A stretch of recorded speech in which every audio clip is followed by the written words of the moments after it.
Tales from the Mythos. Greetings, dear listener. I am Howard Phillips Lovecraft, weaver of eldritch visions and chronicler of truths best left hidden in shadowed vaults of the cosmos.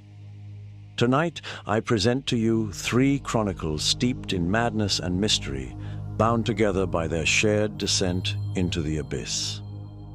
In the Accursed Tide, you shall witness the perilous quest of courageous investigators who brave the degenerate streets of Innsmouth, striving desperately to halt an ancient ritual that would unleash horrors from forgotten seas.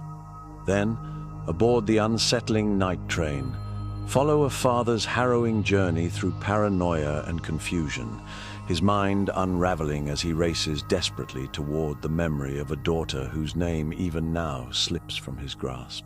Lastly, within the shadow-haunted pages of the Book of Abdul Alhazred, behold revelations whispered by forgotten gods, as I myself pierce the fragile veil between sanity and the unfathomable truths that lie beyond the stars.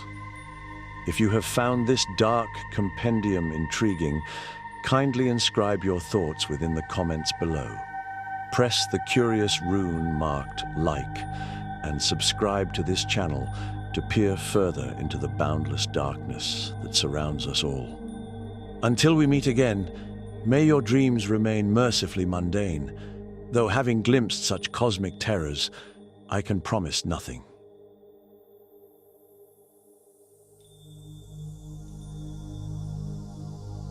Night Train, Chapter 1. The Silent Carriage. I first boarded the train at a forgotten station just before midnight, in a town whose name has long since been worn off the maps. The rain had started softly, but with purpose, like a whisper from a grave no one had ever opened. The ticket I clutched bore no time, no destination, only a looping series of symbols that shimmered faintly when tilted toward the flickering lantern above the platform. The train arrived not with a scream, but a sigh, a long, exhaling breath of steam and iron, black and gold. Its carriages gleamed under the stormlight. Its windows flickered with candle glow, but no faces peered from within. The conductor wore a sharp uniform and round mirrored glasses that reflected the world, but revealed no eyes. He didn't ask for my ticket. He simply nodded, stepped aside, and gestured for me to enter. Inside, silence, velvet, brass. The hallway glowed with amber sconces. The seats were lush and low-slung. The scent was of pipe smoke and old cedar. My footsteps fell too quietly on the carpet, as though the train had already decided I was here and need not be heard. I chose a seat by the window and tried to settle in. The rain clattered against the glass like 1,000 soft-knuckled fingers. Outside, the darkness seemed thicker than night, like something painted on or pressed against the train.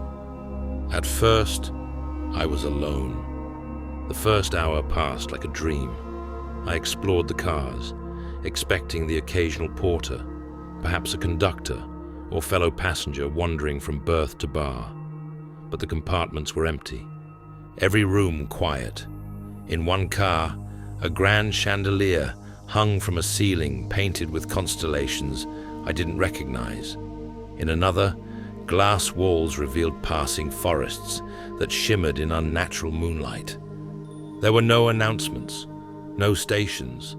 The train did not sway or lurch. It glided, smoothly, in perfect silence. For a time, I told myself this was a luxury line, some secret route for the wealthy or eccentric.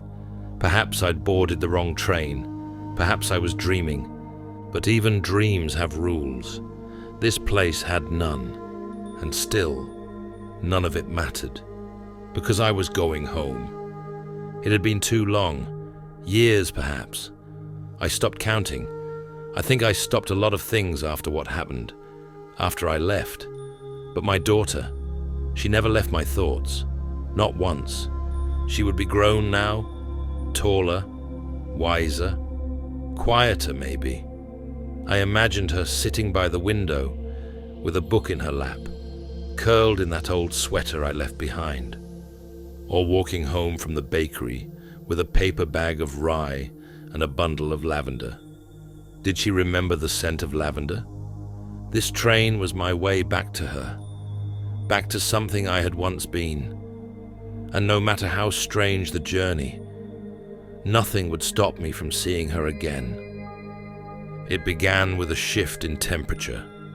The dining car, once empty, now held a single occupant, the woman in red. She sat perfectly still in a corner booth, back straight, legs crossed at the ankle, one hand resting on a teacup that had not been there moments before. Her dress was a deep, wine-red velvet, elegant and shimmering like blood in candlelight. She wore gloves, long, ivory-colored, flawless. Her hair was jet black, swept up in a spiraling coiffure that looked sculpted rather than styled. She did not blink as I passed, nor did her posture shift, but I felt her eyes follow me. I returned to the lounge car and waited, counting my breaths. When I returned to peek again, she had lifted the cup, held it to her lips, but did not drink. After several long seconds, she lowered it. The surface was still full. I stood frozen behind a column, watching her in the reflection of the glass. Her face did not move, but her eyes in the reflection did. They were looking at me. I retreated to the hallway and tried to steady my hands. The lights flickered above, soft and warm, and too old-fashioned to be gas or electric. Behind me, the dining car remained perfectly silent. I remembered a story I'd once heard, a lecture delivered late at night by a half-drunk professor at Miskatonic, half joking, half warning, about creatures who could wear the appearance of men, who could fold themselves into skin like slipping on a coat. Night gaunts, they were called in myth, faceless in their true form, but far worse when they smiled. And I thought, could it be her? I began watching, observing, testing. I passed the dining car several more times over the next hour. She never moved, never ate, never looked directly at me, but in the reflection of the glass.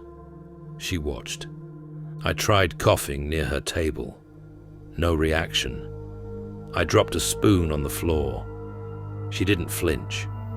I began to wonder if she was real, if she were a wax figure, or something worse, something pretending to be lifeless, just long enough to make you doubt your senses.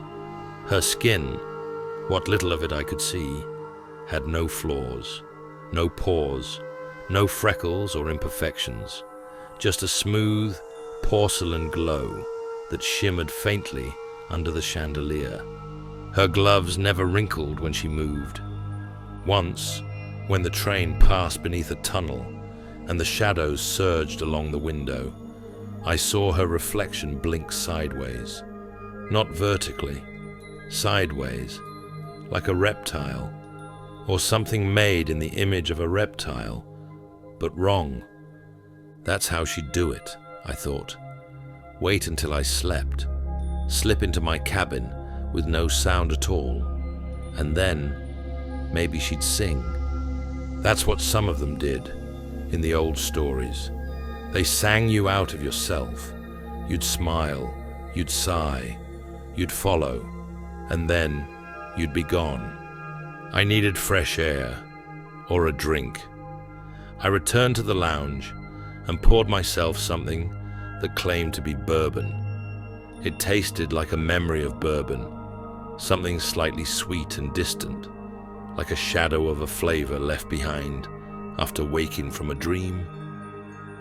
The chairs seemed closer together now, the lighting softer, The bar no longer had labels on its bottles, and the windows were different, weren't they? Had they always been arched? I couldn't remember. The window here looked out into a field of stone monoliths, each one leaning at a different angle.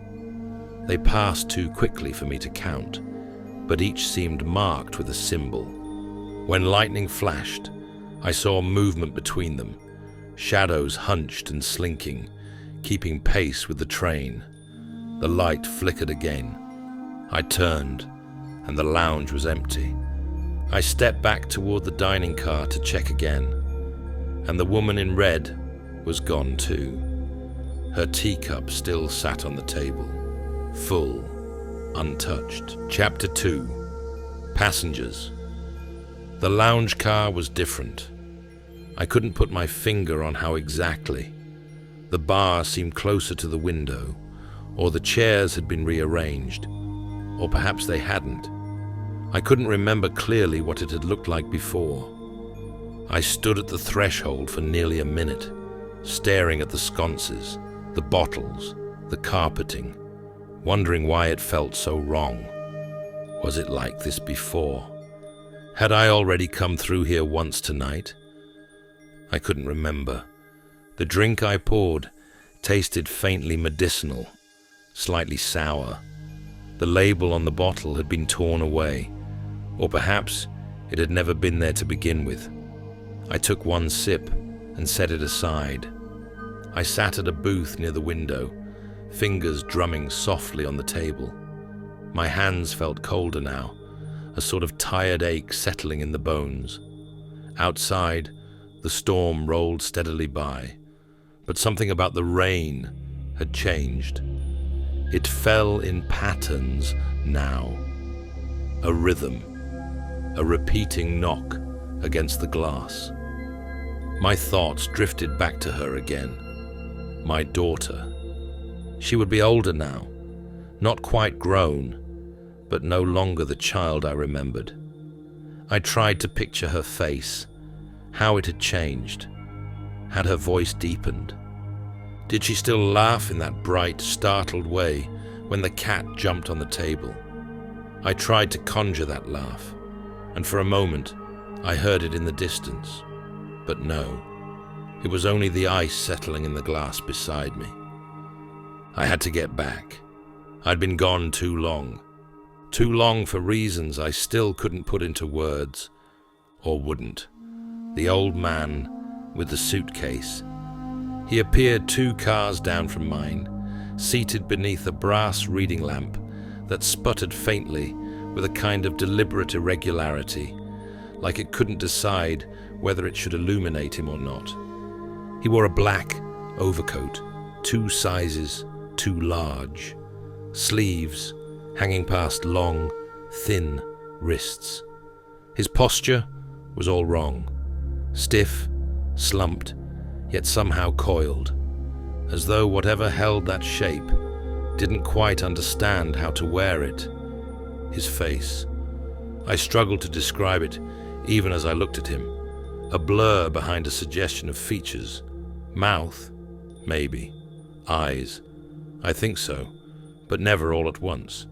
It was like watching fog try to settle into a smile. Chained to his wrist was a battered brown suitcase.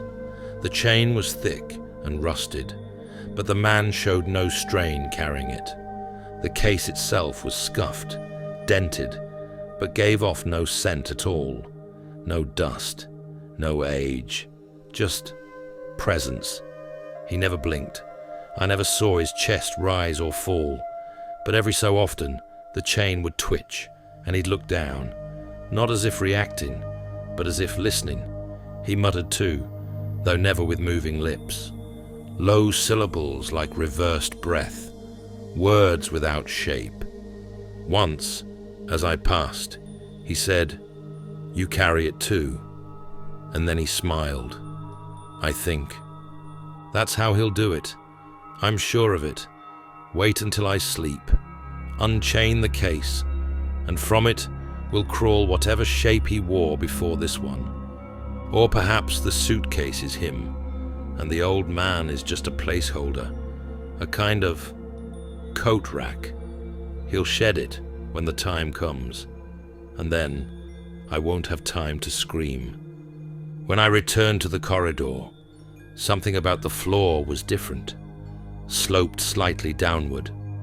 I paused and looked around. Were the lights this dim before? Was the wallpaper always this deep green? Was the hallway always this long? I tried to remember the sequence of cars I'd passed earlier. Lounge, library, then cabin corridor. But now, there was another car between them, one I didn't recognize. I opened the door and found it was familiar and not. Same chairs, same chandelier, but the books on the shelves were in languages I couldn't read. Or maybe I once could. For a few minutes, I stood frozen there in the doorway, straining to hold on to what had come before, what had changed. But the more I tried to recall, the more it slipped. Just get home, I told myself. Just keep going. Every step takes you closer. The twins. They sit 2 rows ahead of me now, in the observation car. I didn't see them arrive. They were just there, small, identical. A boy and a girl, maybe. Or 2 boys, or 2 girls. It's impossible to tell. Pale faces, white hair cut to the ear, dressed in perfectly matched grey sailor suits with gold buttons and freshly polished shoes. Their legs swing in perfect unison, but they never look at one another, only forward. One smiles, one frowns, always. No reversal, no shift. I tried to catch them switching seats, watched them for nearly an hour, but they never moved. I called out once, "Hello?" The smiling one waved, without looking. The frowning one blinked. Later, I passed them in the corridor. They were whispering, very softly. I leaned in. Their voices came from too far away, like echoing from the other end of a tunnel. And then they stopped speaking entirely. At the same moment, they turned and looked at me. Perfect synchronization. And then they smiled together. That's how they'll do it. They'll come for me all at once. Fast. Silent. Those shiny shoes slapping against the floor in perfect rhythm. They'll knock me down and tear at me with teeth that don't belong in children's mouths. They'll maul me like animals, then stand there side by side, clean and buttoned and smiling again. They're waiting for a signal. I know it. I found a quiet car, empty, sat in a booth and stared out at the passing dark. Tried to keep my thoughts grounded. Focus on her, focus on home. She'd be waiting for me. I told her I would come. I wrote it, didn't I? I remembered the letter. I had sent it before boarding, I was sure. The envelope had been real in my hand. Real, hadn't it? I closed my eyes and pictured her at the platform, hands tucked in her sleeves. That pale blue scarf she used to wear. She'd be standing on tiptoe, scanning the faces as the train rolled in. And then, when she saw me, the thought cracked. The image shuddered and fell apart. For one terrible moment, I couldn't remember the color of her eyes. The man in the pinstripe suit. He's too perfect. Trim mustache, sharp jawline, black tie, a silver pocket watch he checks every 20 minutes, shoes without scuff, fingernails without cuticles. He sits in the corner of the library car, reading a newspaper that appears to change languages every few pages. I passed behind him once and caught the headline, "The Flesh Remembers." He hums softly. Not a tune I know, not a tune that's ever existed. It loops strangely, reverses mid-melody, and it doesn't stop. Even when he sips his drink, The hum continues, as if it's coming from inside his coat. His shadow isn't right. I checked. It doesn't always connect to his feet. Once, it stretched across the ceiling when the lights flickered. I blinked, and it snapped back. That's his trick. Words. That's how he kills. He'll say something casual, something perfectly innocuous, a phrase so precisely chosen that it will hollow me out. "Do you remember your mother's face?" he'll ask. And when I pause, it'll be gone. My name too, my sense of self. He'll say my thoughts aloud before I think them, and I'll unravel like twine. Then he'll strike. I am not mad. I write this to prove it. The train is not changing. I am changing. The passengers are watching me now, no longer pretending. The old man whispered, "Almost time." The twins are now 3. The man in the pinstripe suit nodded once and winked. I haven't slept. I haven't blinked. And my daughter, God help me, I can't remember what she called me. Not once. Not even in her letters. I have to get home. I have to see her face again before I forget it completely. Chapter 3.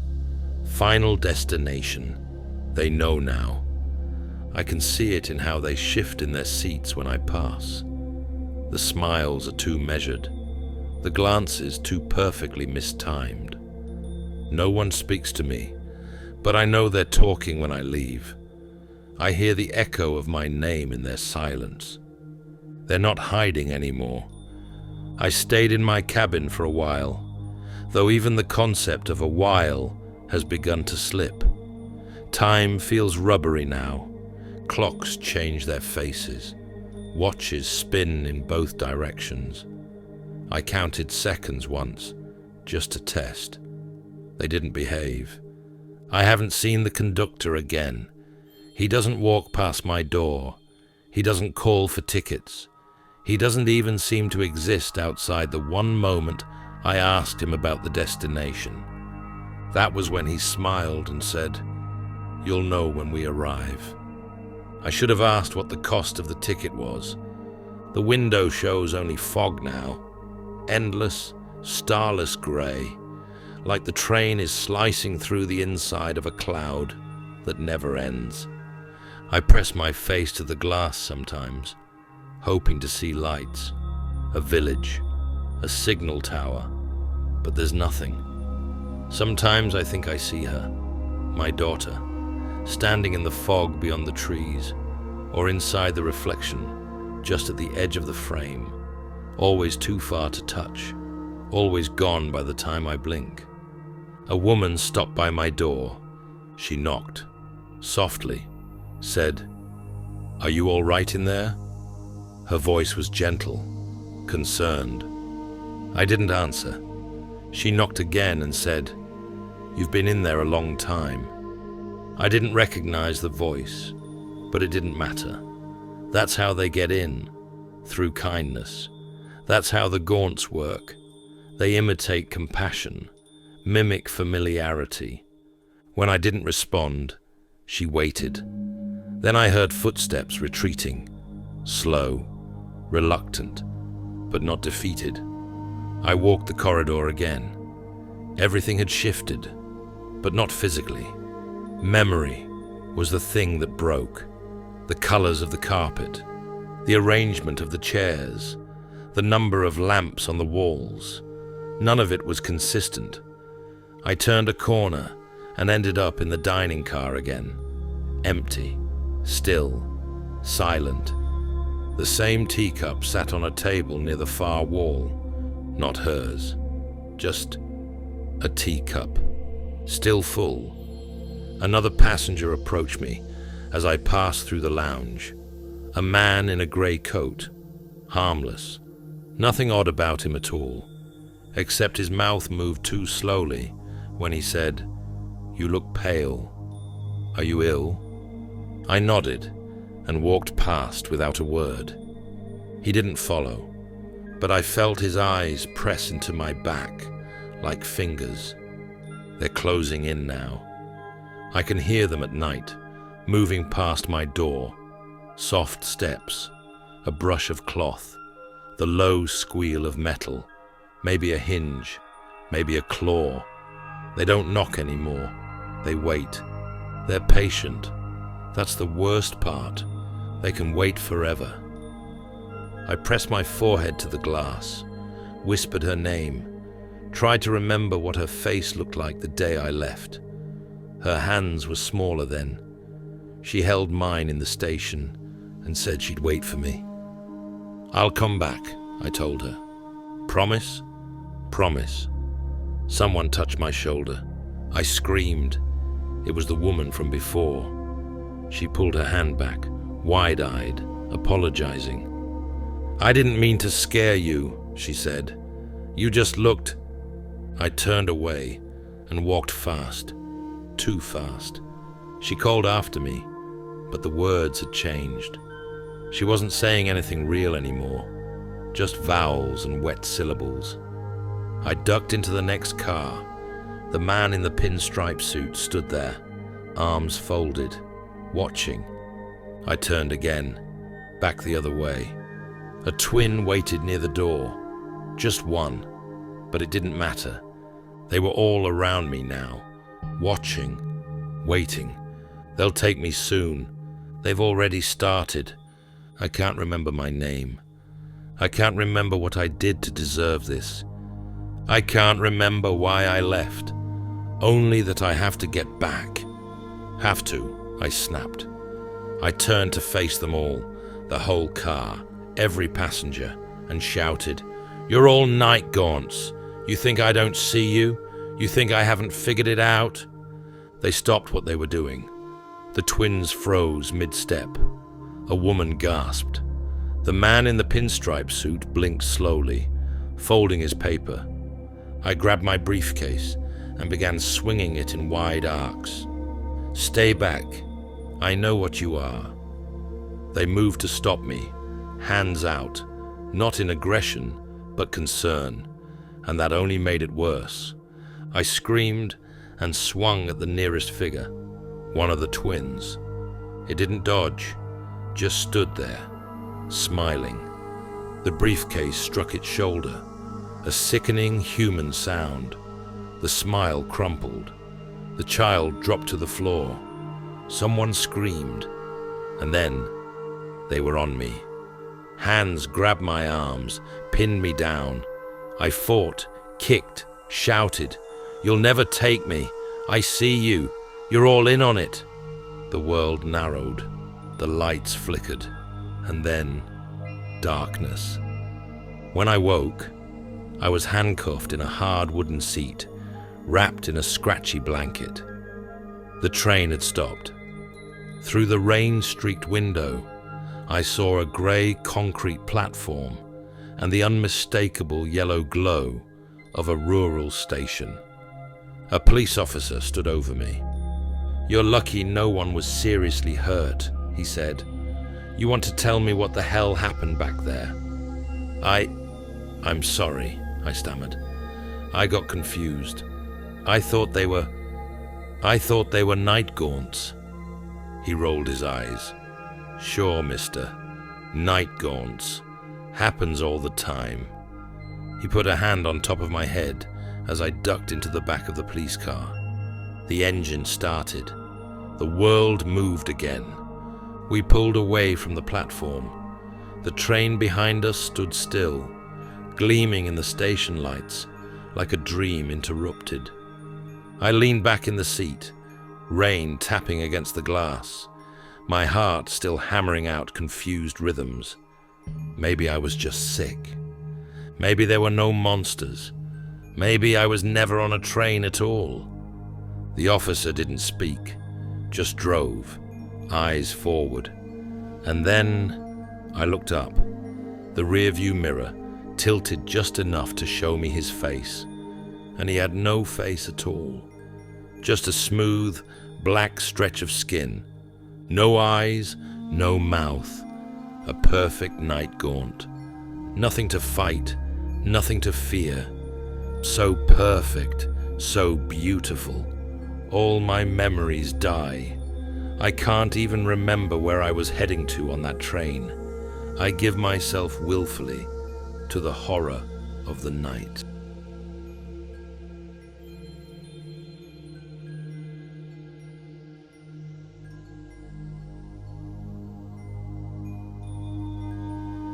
Accursed Tide.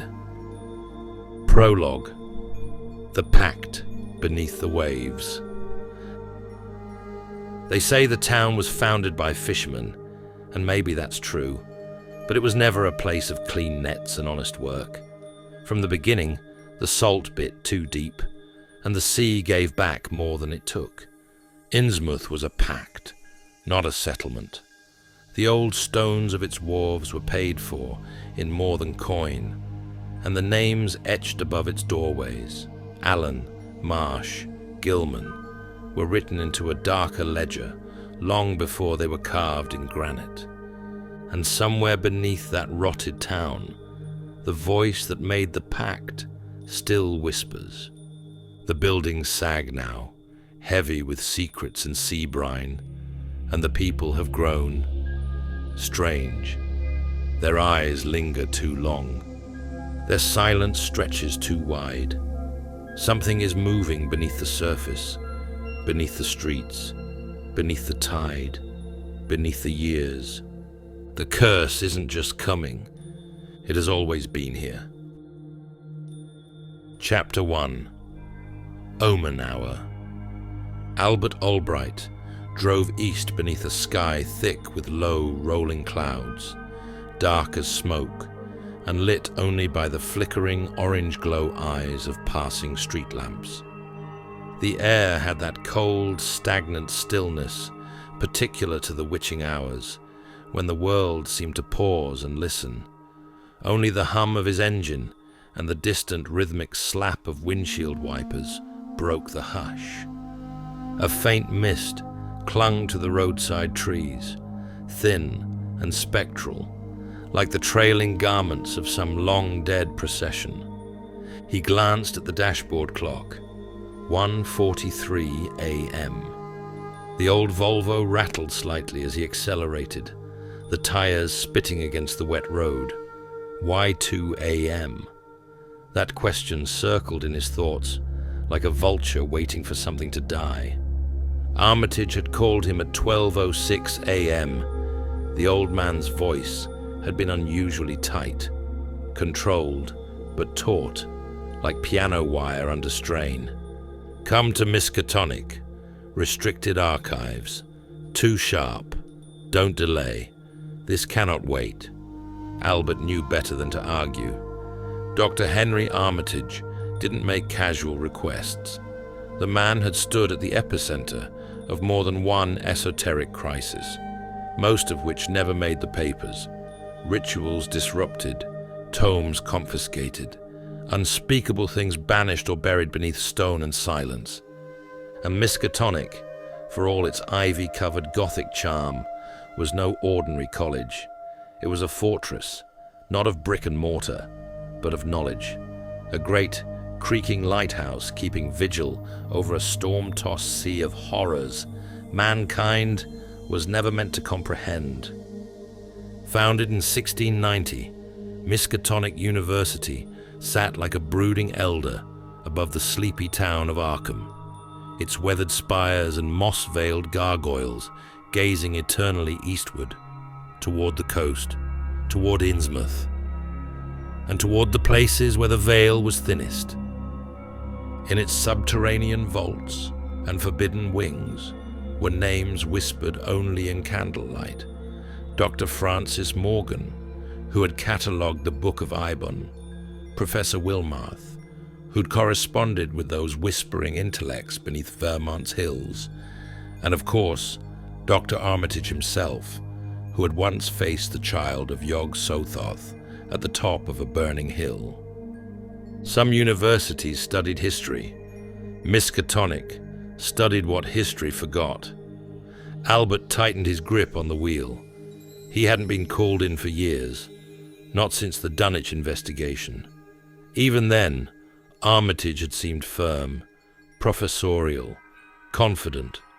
Tonight, he'd sounded like a man already mourning the outcome.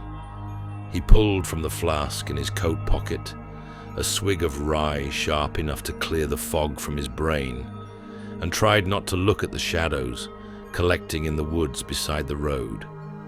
That's when he remembered the others. Across the state, down a 2-lane road that felt older than time, a battered pickup truck rattled toward Arkham. Inside, 2 figures sat in varying states of tension and fatigue. Fatima Alhazred drove, her face unreadable in the dashboard glow. She wore a deep red shawl pulled tight around her head and shoulders, her eyes fixed far beyond the headlight's reach. Every now and then, she would glance at her rearview mirror, not at the road behind them, but at something only she could see. Jack sat beside her, fedora pulled low, cigarette ember pulsing between 2 fingers. "You think this is about what happened in Kingsport," he muttered. Fatima's silence stretched, then broke. "Number this is bigger." Jack nodded faintly, gaze shifting out the window. He didn't say it, but they were both thinking the same thing. This felt final. Albert arrived at Miskatonic with 8 minutes to spare. The gates were open, unusual, even at this hour, and the stone lions that flanked the entrance seemed, in the fog and shadow, to leer rather than guard. He parked beneath an ancient elm, its bark split by time and frost, and climbed the steps 2 at a time. The university loomed above him, a Gothic cathedral of books and secrets. Its windows glowed with candlelight in a handful of towers. Somewhere inside, something ancient turned a page. He moved through the arched corridors in silence. The walls were paneled in dark wood, lined with oil portraits of long-dead scholars whose eyes seemed to follow his passage. Names he recognized, names he wished he didn't. Pickman, Ward, Rice, Morgan. He passed the Orne Library, its great bronze doors locked tight, and descended into the wing, known only to those with clearance, the restricted archives. The air grew colder.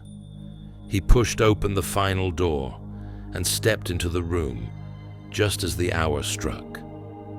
Armitage stood in the center of the reading chamber, surrounded by tomes that should not exist.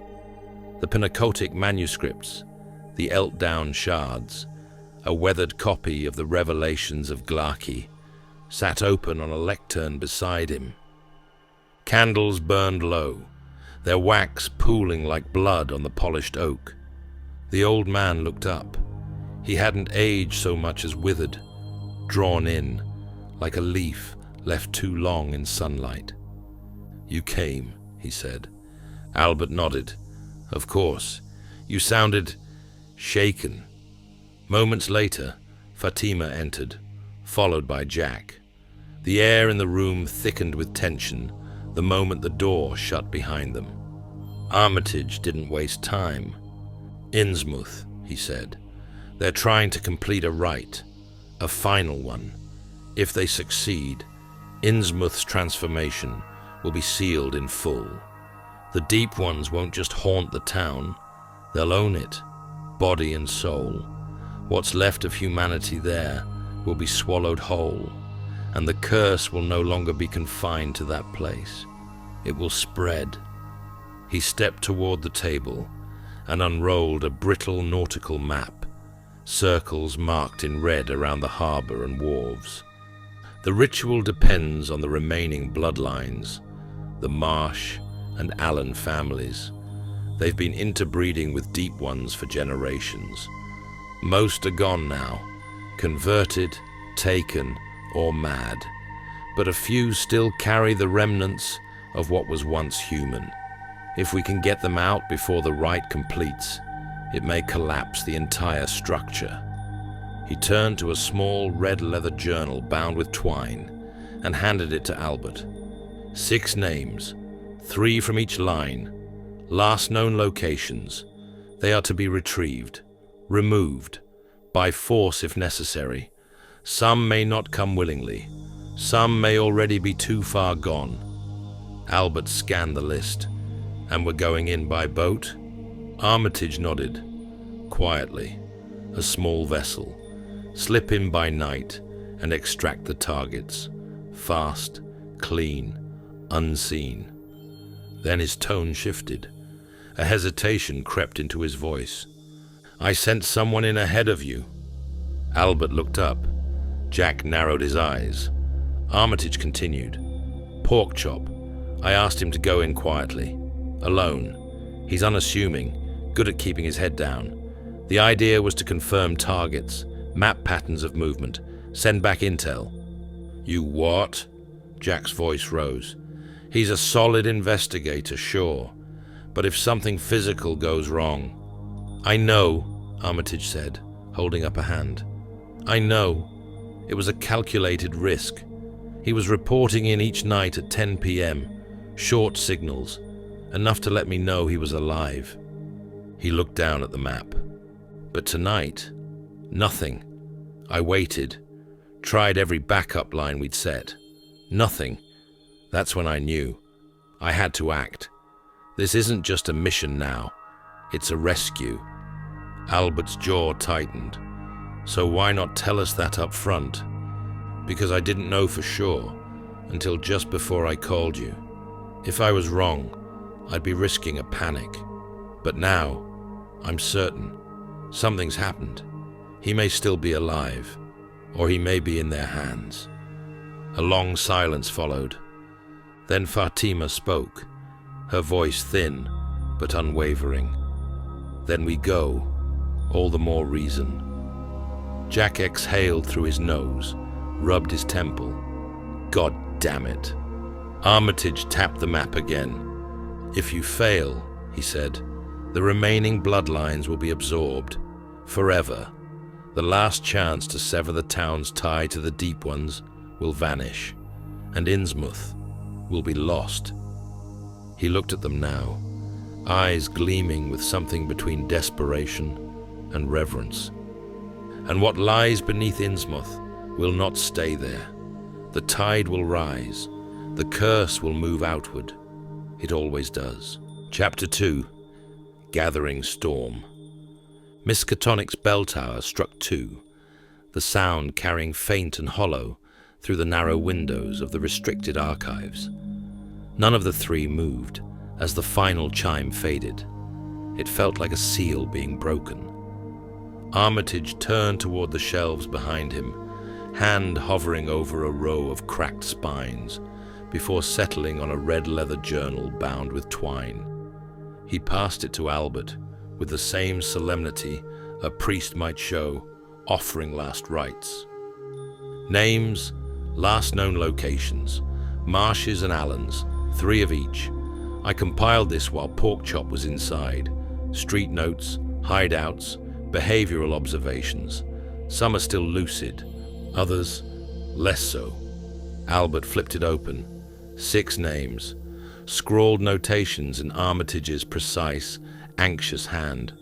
Water Street, Adams Lane, the fish-packing district near the old breakwater. We start with the Allens, he said.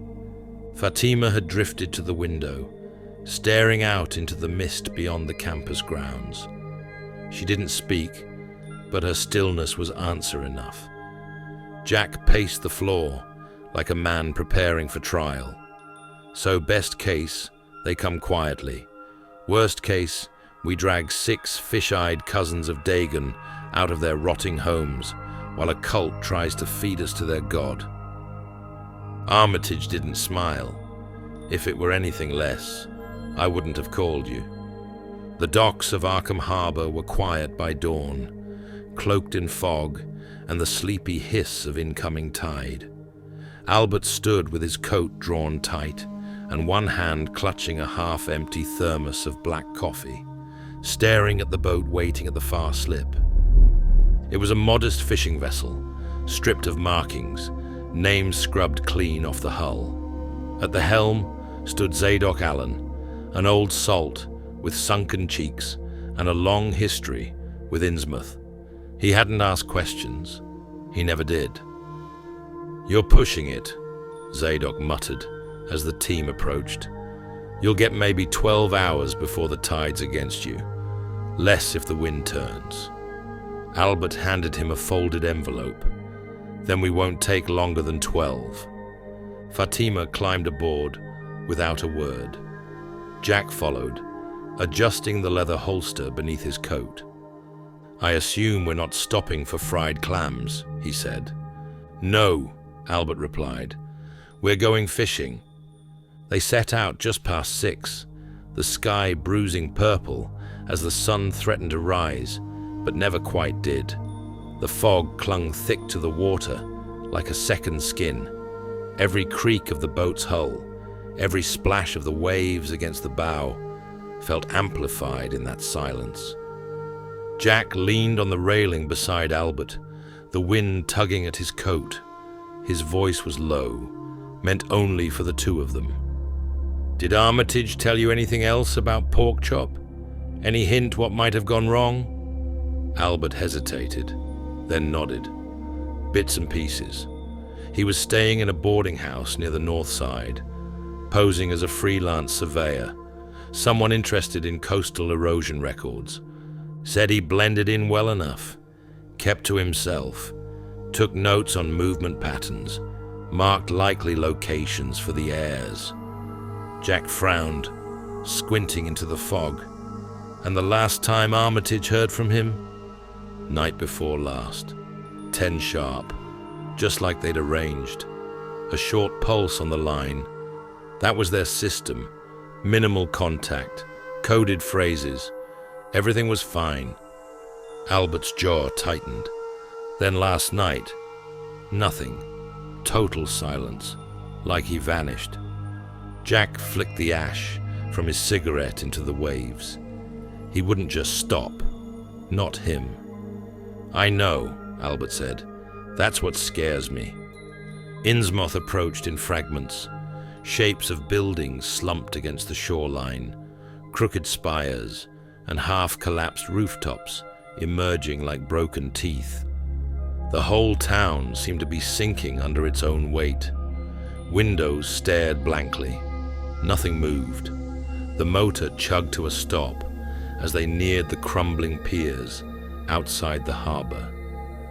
"You walk from here," Zadok said. Albert nodded and climbed down into the dinghy. Fatima and Jack followed. They landed just beyond the seawall. The air smelled of rot and salt and something faintly electric, like lightning waiting to strike. Albert crouched low, scanning the street ahead. "This part of town's supposed to be empty." "It looks worse than I imagined," Jack muttered. The streets were swollen and cracked, the buildings bloated with damp. Green-black algae clung to everything. Some windows had been boarded. Others had no glass at all, just ragged curtains fluttering in air that did not stir. "I feel them," Fatima said. Albert looked at her. "The targets." She shook her head slowly. "The watchers." From the corner of his eye, Albert thought he saw a curtain twitch in an upper window. "We move fast," he said. "No lingering. We start with the Allen house on Water Street." Jack pulled his revolver and checked the cylinder. First bloodline. They stepped into the street and disappeared into the mist. The hunt had begun. Chapter 3. Shadows over Innsmouth. The fog swallowed the road behind them. Every step deeper into Innsmouth felt like slipping down a throat lined with damp stone and dead breath. They moved in silence, keeping to the edges of cracked pavement, ducking beneath rusted awnings and dead street lamps. Salt caked the windows of every building they passed. Whole homes sagged inward like wounded beasts left to rot.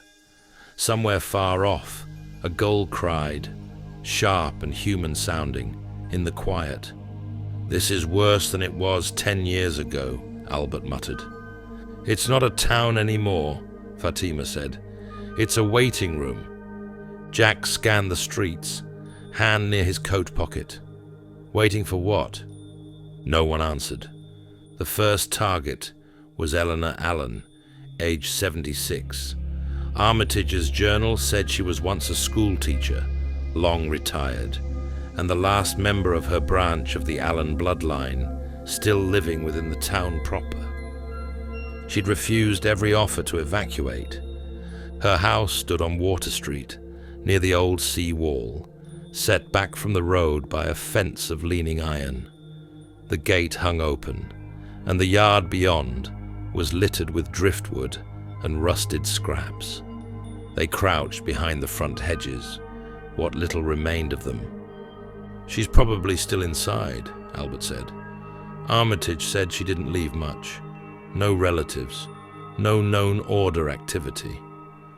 "Which makes me nervous," Jack said. "Quiet houses are where the bad stories start." Fatima didn't speak. She stared at the house, like she was seeing something through it. "Something's underneath," she said finally. "Not physical, just waiting." Albert unlatched the gate. It gave way with a metallic groan. They crossed the yard quickly. Jack flanked the front windows. Albert knocked twice on the door, then called through the wood. "Miss Allen, we're friends. We've come from Arkham. Dr. Armitage sent us." A moment of silence, then a voice, clear but dry.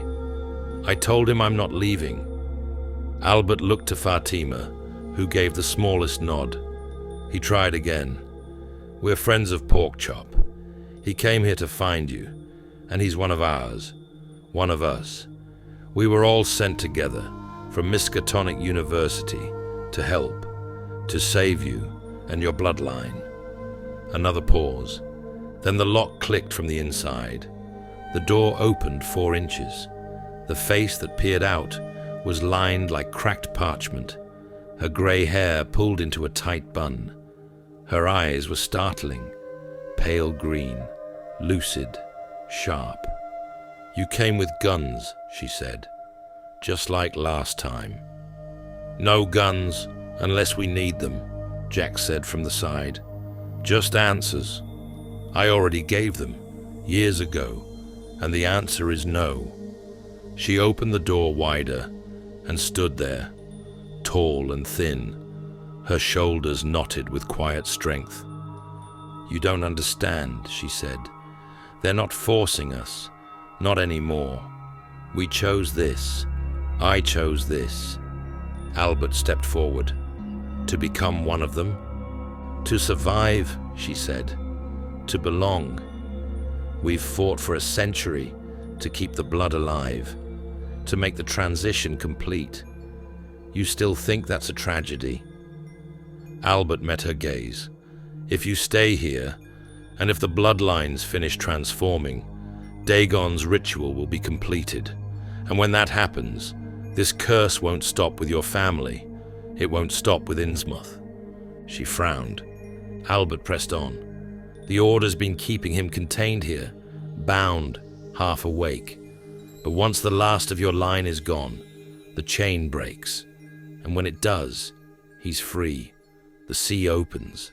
The world changes.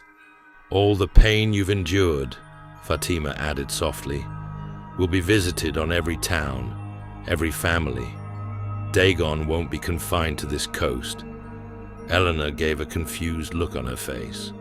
"The Order is doing this. They are harmless monks. See? There go a couple now, harmless." The nearest cultist heard her voice, saw her pointing. Suddenly, he was alert. He turned his head. His face was wrong, not just in shape, though it sagged oddly around the jaw, but in expression. recognition, malice, hunger. The other drew something sharp from under his coat.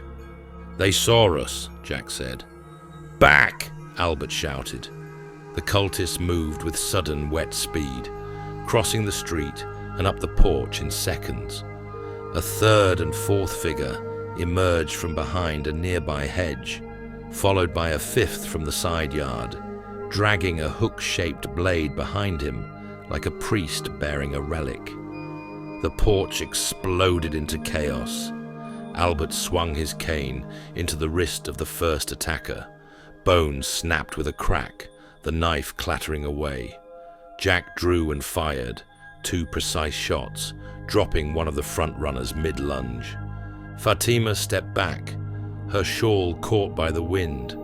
Her fingers moved through a sick geometry of signs, and her mouth whispered syllables that fractured the space between them. The fourth cultist reeled, as if struck by sound alone, clawing at his ears before erupting in violet fire without heat. The fifth cultist hurled a chunk of stone through the window and climbed in after it. Eleanor screamed. Albert caught a blow to the shoulder, staggered back, then drove the heel of his cane into the attacker's temple with a wet, dull thud. The cultist dropped twitching to the boards. "Inside!" he barked. The house became a battleground. Jack ducked behind a toppled bookshelf and fired into the parlor, one round shattering a cultist's kneecap, the next punching clean through his chest. Blood hit the old wallpaper like spilled wine. A second attacker tackled him, clawing with half-webbed fingers, but Jack rolled and cracked his skull on the edge of the hearth. Fatima's voice rose behind him, two-toned, echoing where it shouldn't. A glyph blazed into the air above her, and a cultist caught in its light collapsed, as if gravity had been multiplied 1,000-fold. Eleanor fled up the stairs, hands over her ears, weeping. "She's running!" Jack yelled. Albert grabbed a brass candlestick from the table and hurled it into a charging cultist's throat, then turned and bolted after her. Upstairs, Eleanor tripped and scrambled toward the window. The fifth cultist was nearly on her, blade raised. Albert hit him from behind, knocking the weapon wide. They struggled, grunting, elbows slamming into walls and door frames. The cultist hissed something wet and guttural before lunging again. Albert caught the motion, sidestepped, and slammed his cane into the base of the man's skull. Once, twice, a third time. The hood fell away. The face beneath was wrong. Wide, unblinking eyes, skin stretched thin over cartilage, gills fluttering, gasping, teeth like broken coral. Albert gritted his teeth and shoved the cane through its mouth. The body spasmed and collapsed. He turned to Eleanor, now crumpled in the corner of the hallway, trembling. Her wide eyes met his, and her voice cracked with panic and disbelief. "Oh my God," she whispered. "You were right. You were right. We need to get out of here." Albert crouched beside her, breathing hard, one hand still clenched around the cane. "It's not too late," he said, "but we have to move. Now." She nodded, still shaking, but her eyes were clear now, filled not with madness, but purpose. "I can help," she said suddenly. "There are others. They'll listen to me. Not all of them, but some. Some might." Albert gave a quick nod. "Then let's give them a reason." Downstairs, Jack called up through the ruined stairwell. "House is clear. What the hell happened up there?" Albert stood, pulling Eleanor gently to her feet. "She's coming with us," he said, "and she's going to help us convince others to go as well." Chapter 4. Cold Trail. They left Eleanor's house at first light. the fog lifting just enough to expose the jagged bones of Innsmouth's decayed skyline. Her house still smoldered from the fight, broken windows, burned floorboards, blood already soaking into the salt-stained wood. No one spoke of what had happened. There were other names in the journal, other doors to knock on, and now they had Eleanor. She walked beside Albert in silence, wrapped in a heavier coat and scarf, her posture still stiff with grief and disbelief. Her voice, when she finally used it, came like smoke from a long dead fire. The next Alan is my nephew, Thomas, lives near the cannery, keeps to himself. She hesitated. He's just begun the change, she said quietly.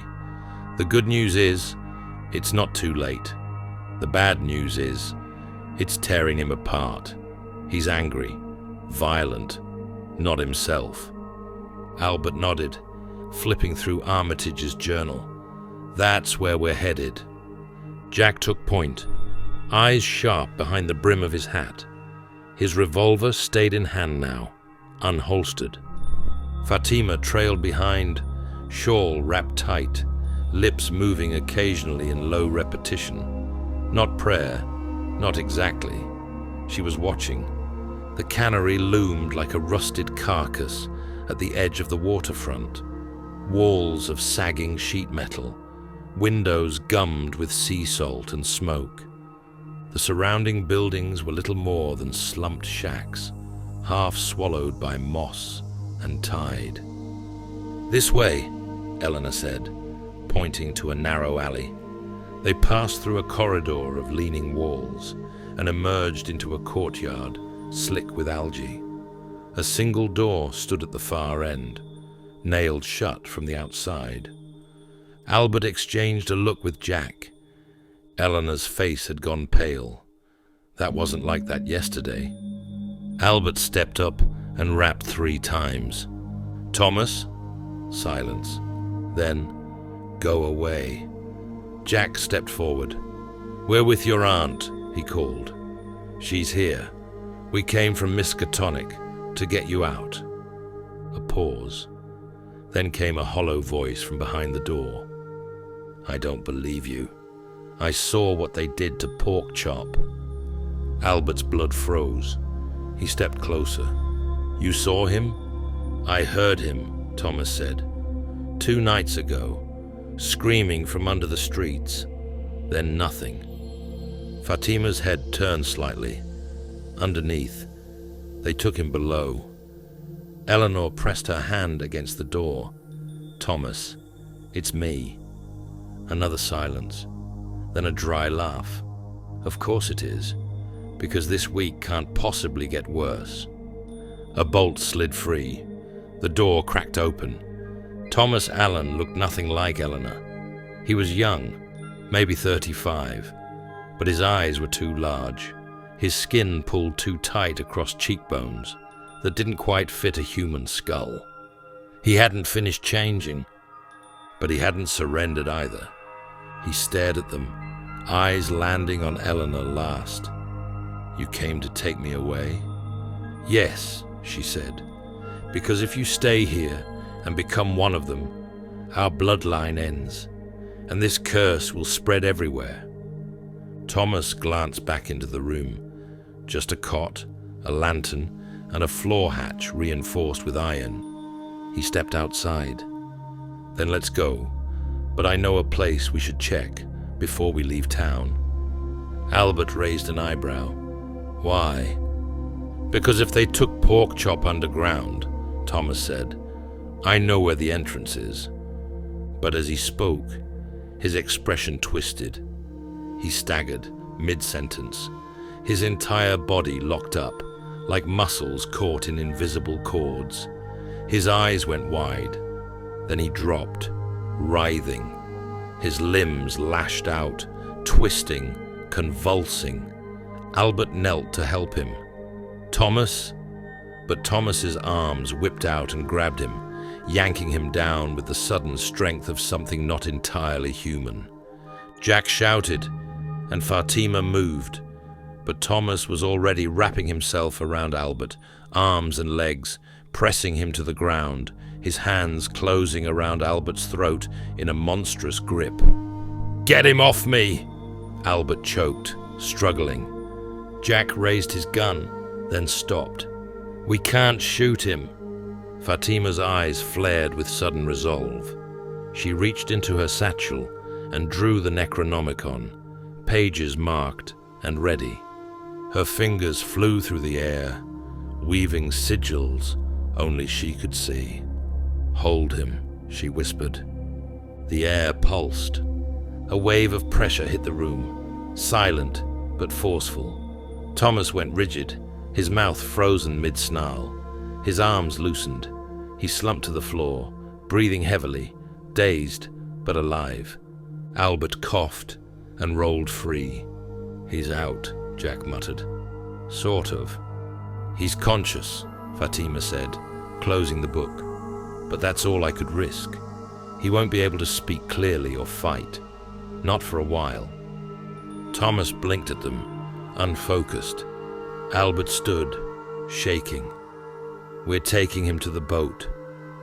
Zadok Allen met them at the dock with bloodshot eyes and a cigarette clamped in his teeth.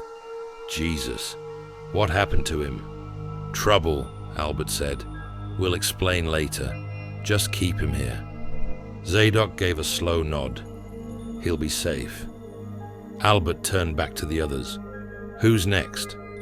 Eleanor's face was grim. "My second cousin, Ezra.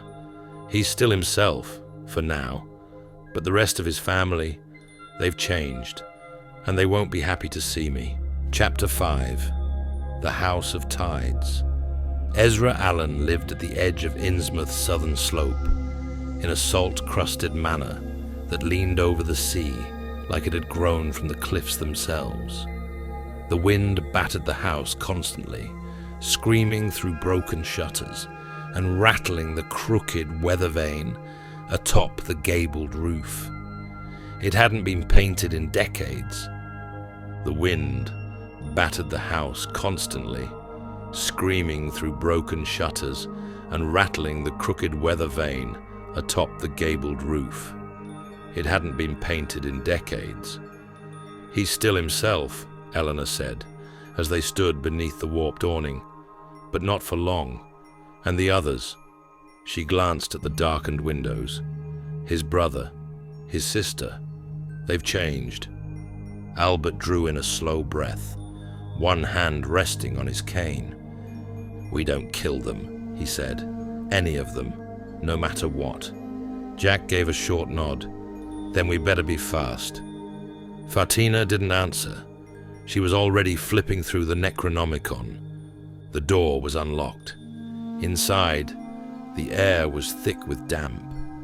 Moss curled up the walls, and puddles spread across the warped floorboards. The whole house creaked with every breath of the sea. They moved carefully, checking corners. "Ezra," Eleanor called softly. "It's me. We're here to help you." A shadow moved at the end of the hallway.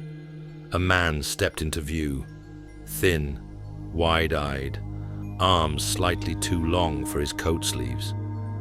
"Eleanor," he said hoarsely. She smiled with relief. "You remember me." His lips twitched. "Barely." He started forward, and then the walls erupted. Two figures dropped from the ceiling beams, skin waxy and pale, eyes bulging, hands clawed like sea crabs. They hit the floor hard and launched toward the group. Jack fired without hesitation, once, twice, but aimed for the knees and shoulders. The rounds slammed into muscle and bone, knocking one sibling sideways into a table. Fatima stepped forward, her Necronomicon raised. She began to recite, but a third shape leapt from the stairwell with unnatural grace, clutching a heavy, scaled black tome. Its cover shimmered with frost and veins of glimmering blue stone. Stamped into the leather, the Book of Abdul The sister chanted a single word, Arshleth, and flung the tome forward.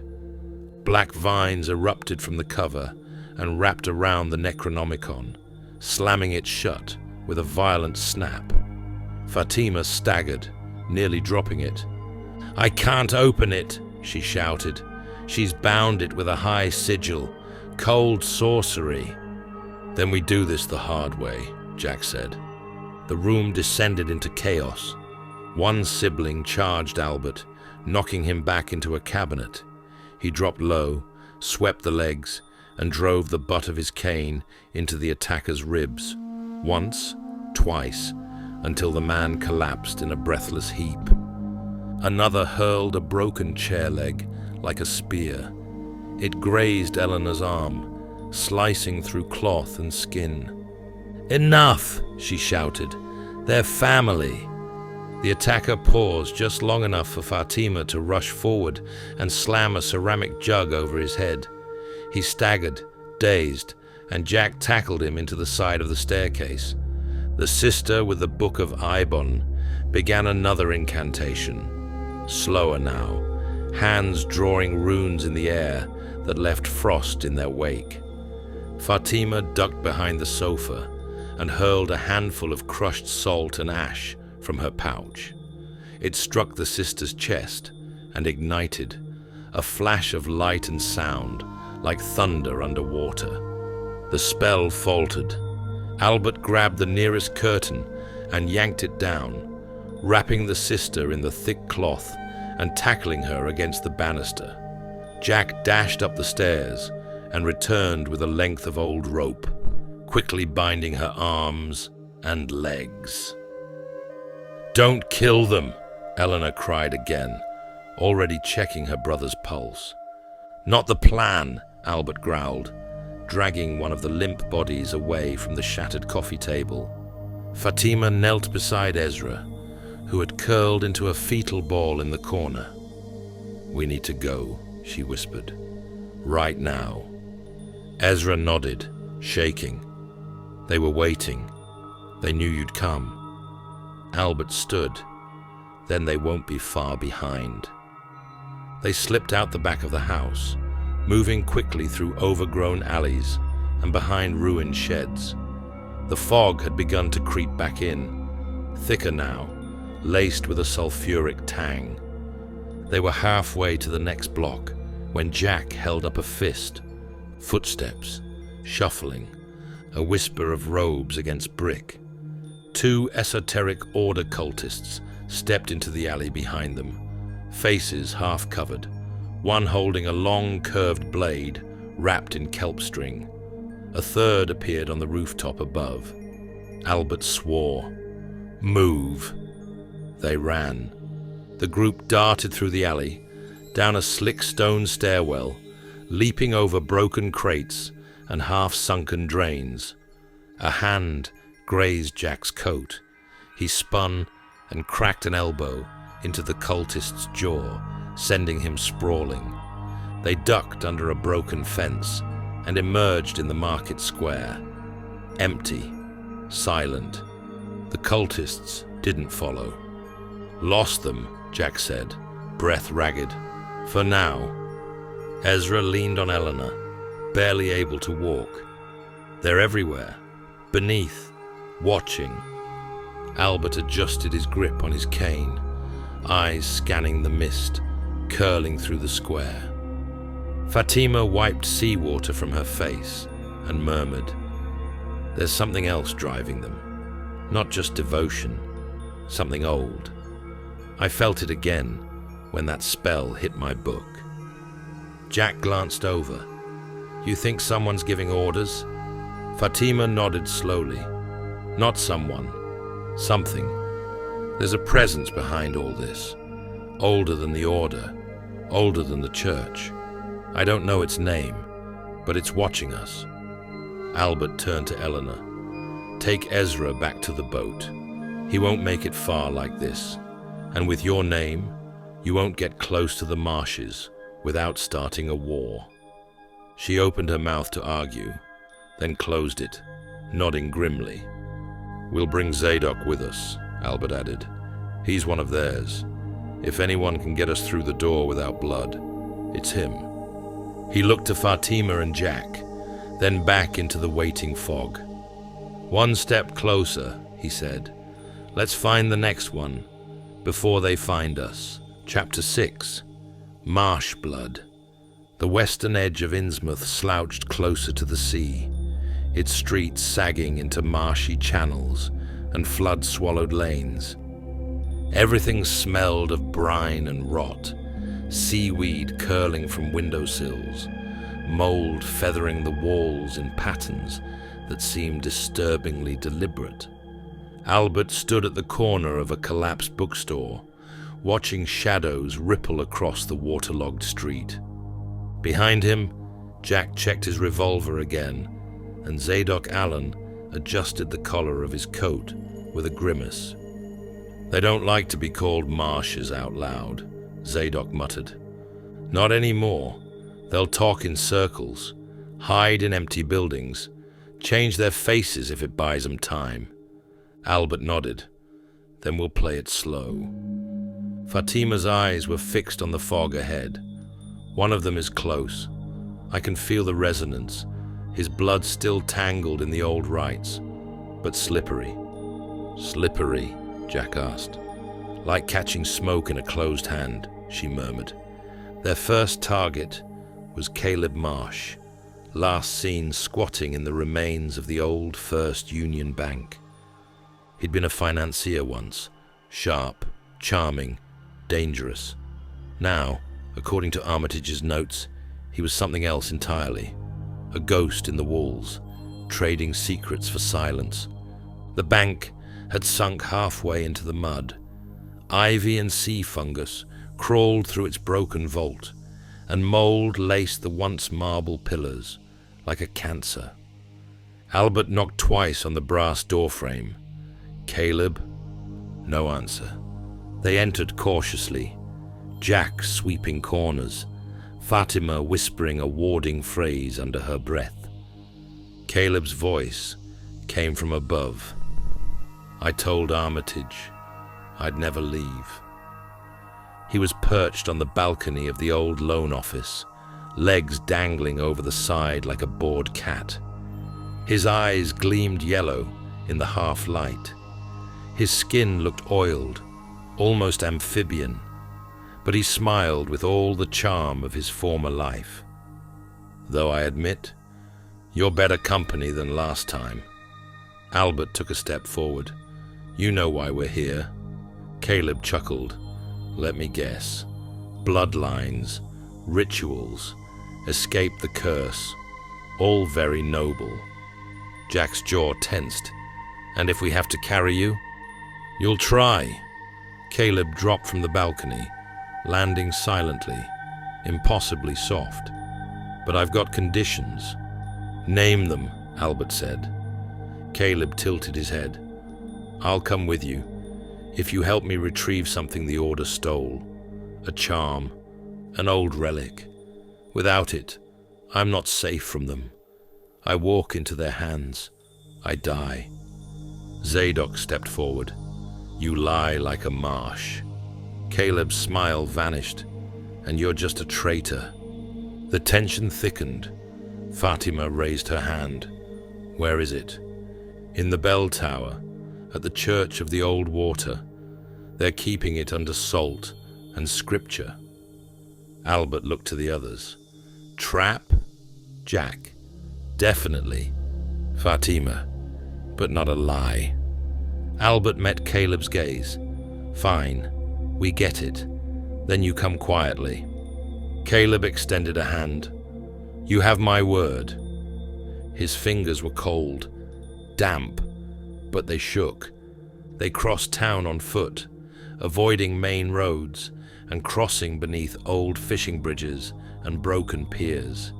The Church of the Old Water rose out of the tide like a sunken temple, its spire leaning as if bowing to some deeper sea god.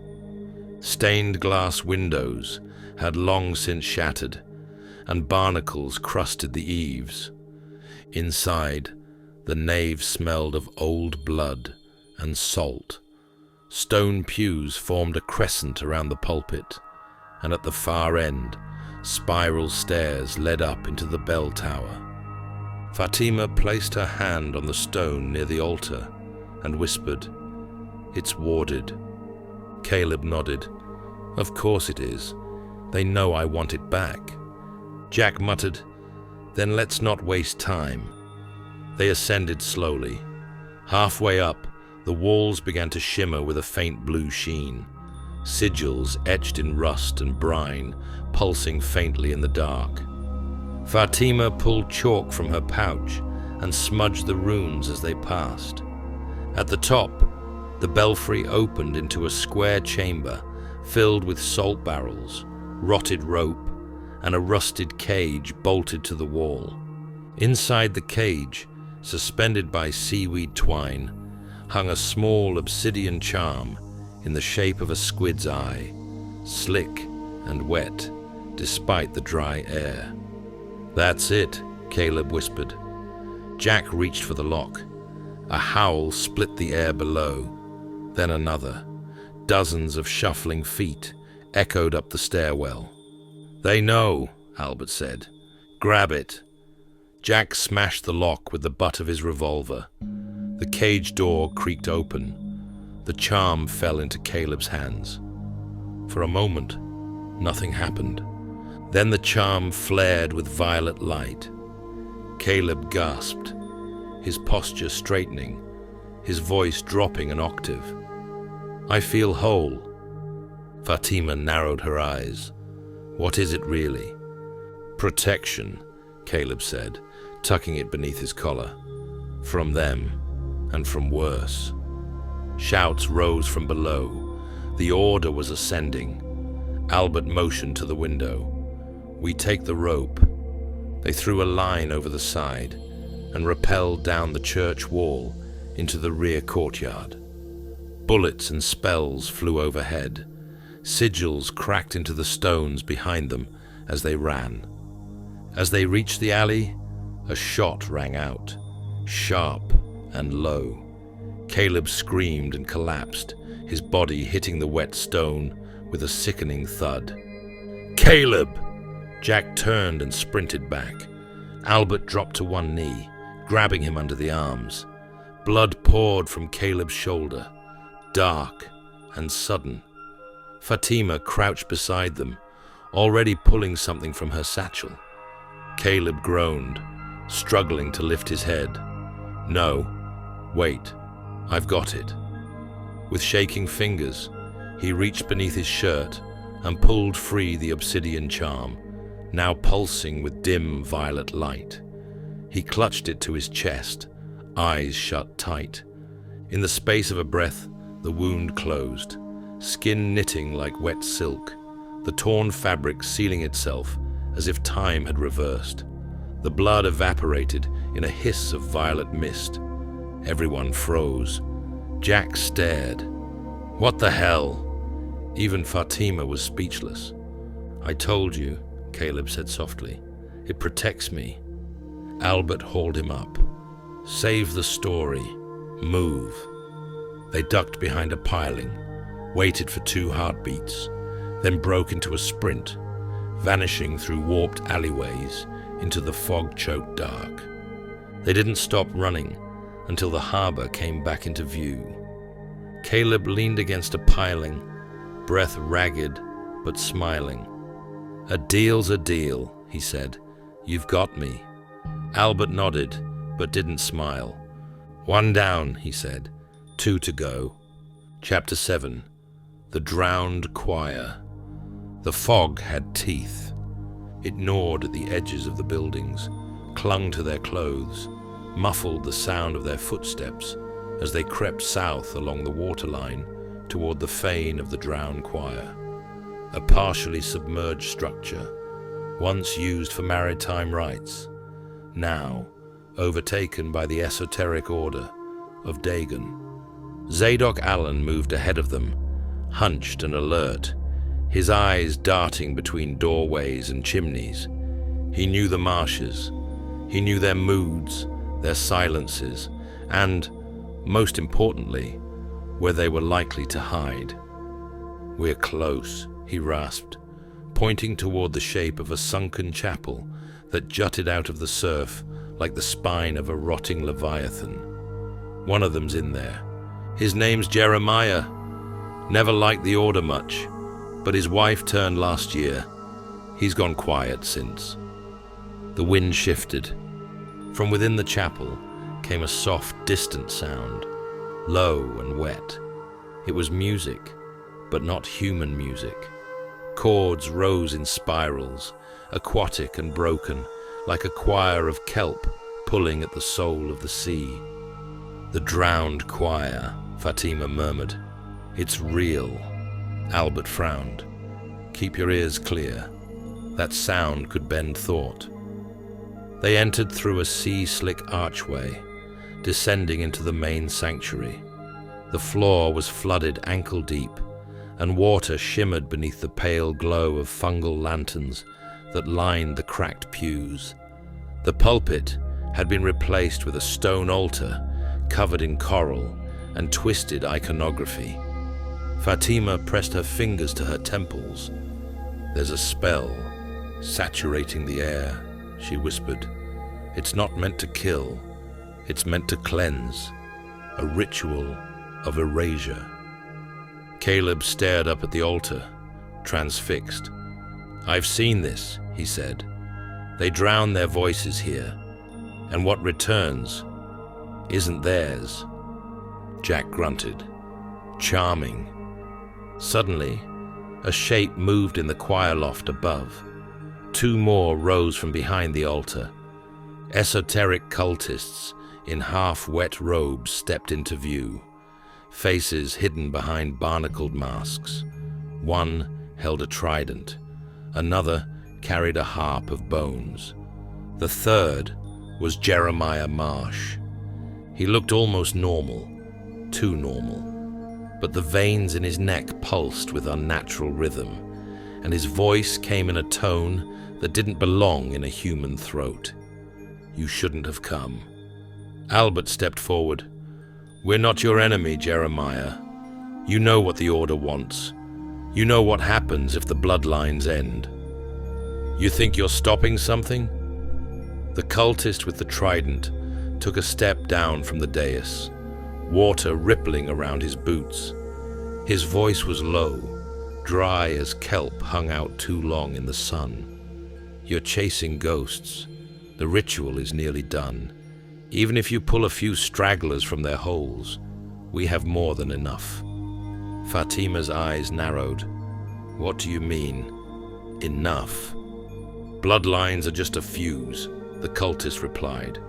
"A necessary trigger, but the blood has already been spilled. Enough of them have turned. Enough have been taken. Even the ones you save won't matter when Dagon rises. He's no longer waiting at the threshold." Albert clenched his jaw. "You're wrong. We're going to save them." The second cultist laughed, wet and hollow. "You're dragging cursed blood through a dying town," he sneered, "and calling it salvation. The High Father is watching, and his will is already done. You're not fighting a cult, you're fighting a tide." Jack drew his weapon, just as the first cultist lunged with a snarl, trident lowered. Jack sidestepped the charge, letting the attacker's momentum carry him stumbling into the flooded aisle. With one smooth motion, Jack turned and shot the second cultist, square in the chest. The first cultist scrambled back to his feet, saw his companion fall, and bolted, his mask dropping into the water as he vanished into the shadows. Jeremiah hadn't moved. His fists were clenched at his sides. "You're better than this," Albert said. "You've seen what the Order becomes." Jeremiah stared at the altar. His shoulders began to shake. "They have my son." His voice cracked on the last word. Zadok stepped forward, voice steady. "And they'll take him from you forever if you stay with them. This is your chance, boy. Don't waste it." Fatima looked at Albert, silently asking if he believed it. Albert nodded. Jeremiah's eyes shimmered. He looked like a man drowning above the surface. Albert, never the fatherly type, stepped forward and placed a firm hand on Jeremiah's shoulder. "We'll help you get him back."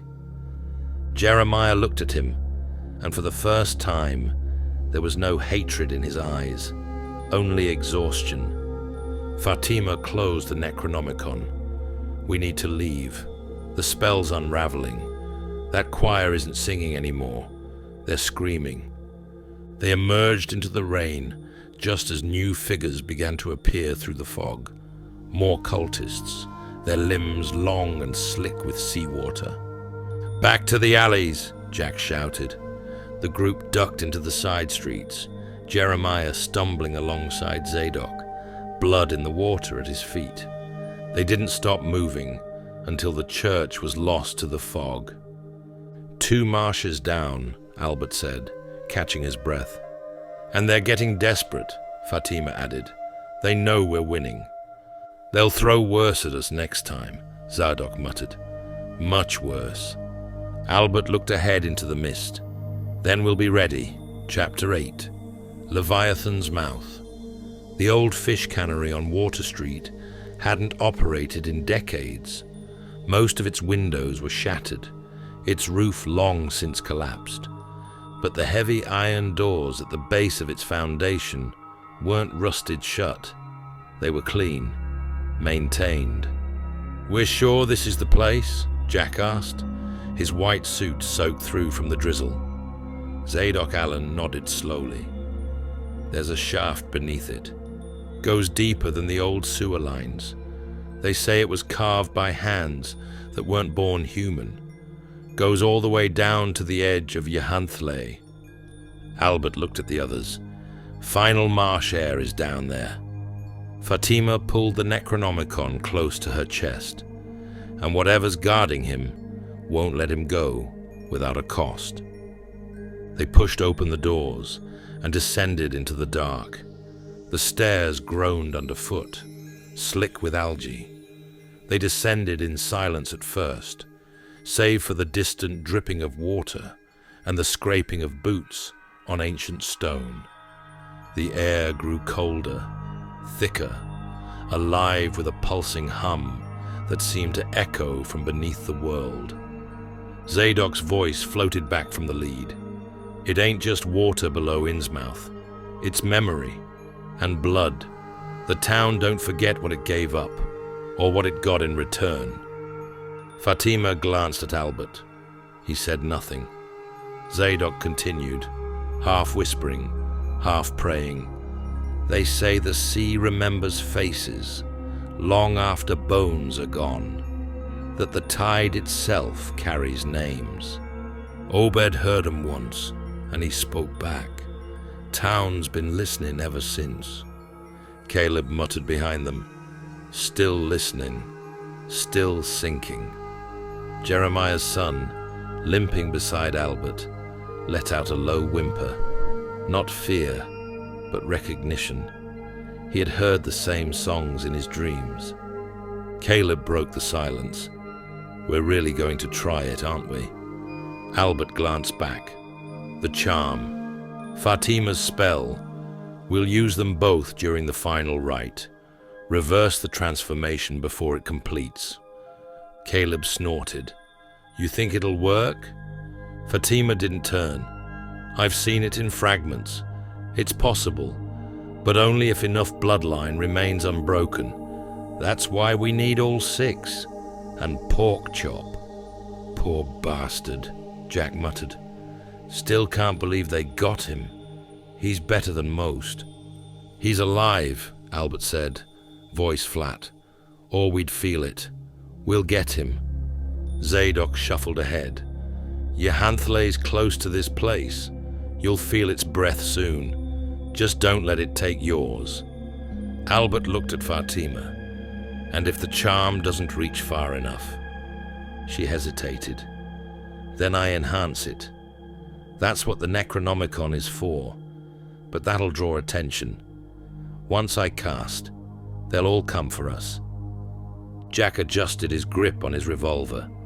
Then we hold the line. One last time. At the base of the shaft, they came to a hall where water pooled at the edges, and barnacles covered the walls like tumors. "He's close," Fatima whispered, "but so are others."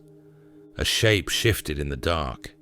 3 figures emerged from the far end of the chamber, twisted hybrids with pale gills and eyes like wet pearls. They weren't fully deep ones, but they were long past human. They didn't speak. They charged. The first hybrid lunged at Albert, who met it with a downward arc of his cane, striking it across the jaw with a crack of bone. Jack dropped the second with 2 shots to the leg, spinning it into the wall. The third reached Fatima before she could react. She drew a salt-etched sigil in the air and whispered a binding word. Vines of light twisted around the hybrid's limbs, holding it fast as it thrashed against unseen bonds. They pushed past the bodies into the chamber beyond. There, against a barnacle-caked pillar, curled the final marsh air. A boy, 16 at most, huddled, pale. Webbing had begun to form between his fingers. His eyes glowed faintly in the dark. "Jeremiah's son," Albert said softly. The boy hissed when they approached. His voice was a broken melody of bubbling syllables, half human, half something older. "He's not gone," Fatima said, "but close." Albert knelt beside him. "Your father sent us." The boy stared, trembling. Albert reached into his coat and drew out something wrapped in cloth, a small pendant on a leather cord. "He gave me this to show you." The boy stared at the pendant for a long moment. Then slowly, he nodded. But behind them, the sound of more wet footsteps echoed from the tunnel. "We're not alone," Jack said. They moved fast. The boy stumbled often, his limbs caught between human and something else. Albert and Caleb supported him. The others formed a circle around, weapons and words ready. As they reached a narrow corridor lined with carved reef stone, Fatima paused, hand against the wall. Her eyes rolled back. "Fatima?" Albert asked. "I see it," she whispered. "The ritual chamber, beneath the town hall. Dagon's Eye. Obed Marsh. He's still alive. They call him High Father now. He doesn't breathe through lungs anymore. He's grown roots." She snapped out of it with a gasp. Jack steadied her. "You okay?" "I will be," she said. "We have to stop them. If we wait, we'll be too late." The tunnel twisted upward toward the old cistern beneath the cannery. The hybrids screamed behind them, howls of sea-born fury. They burst from the stairwell into the base of the cannery, just as a wave of salt water thundered up the shaft. Fatima spun, scrawled a sigil on the metal wall, and whispered a sealing rite. The water stopped, pressing like a living weight against the warded stone. The boy collapsed into Jeremiah's arms, who had been waiting outside.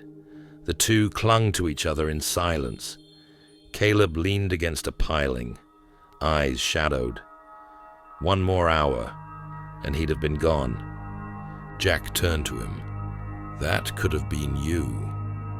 Caleb didn't answer, but his hand found the charm at his chest, and for a moment he looked very far away. Albert scanned the harbor. "All 6 are accounted for," he said. "That just leaves Porkchop and the ritual." Zadok nodded. "Then you know where you're going. They'll be under the hall by now. Sing into the dark." Albert looked into the mist. "Then let's bring a different song." Chapter 9.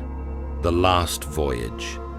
They entered the old town hall through the service passage, beneath a shattered coal chute and rusting drain pipes. The earth beneath Innsmouth was wet with old blood and older oaths. Every step downward deepened the cold. The tunnels were alive with a sound that wasn't sound, something like a pulse, something like the grinding of tectonic plates. Something ancient was stirring in its grave. "This wasn't built by human hands," Fatima said, her voice hushed as she pressed one hand to the stone.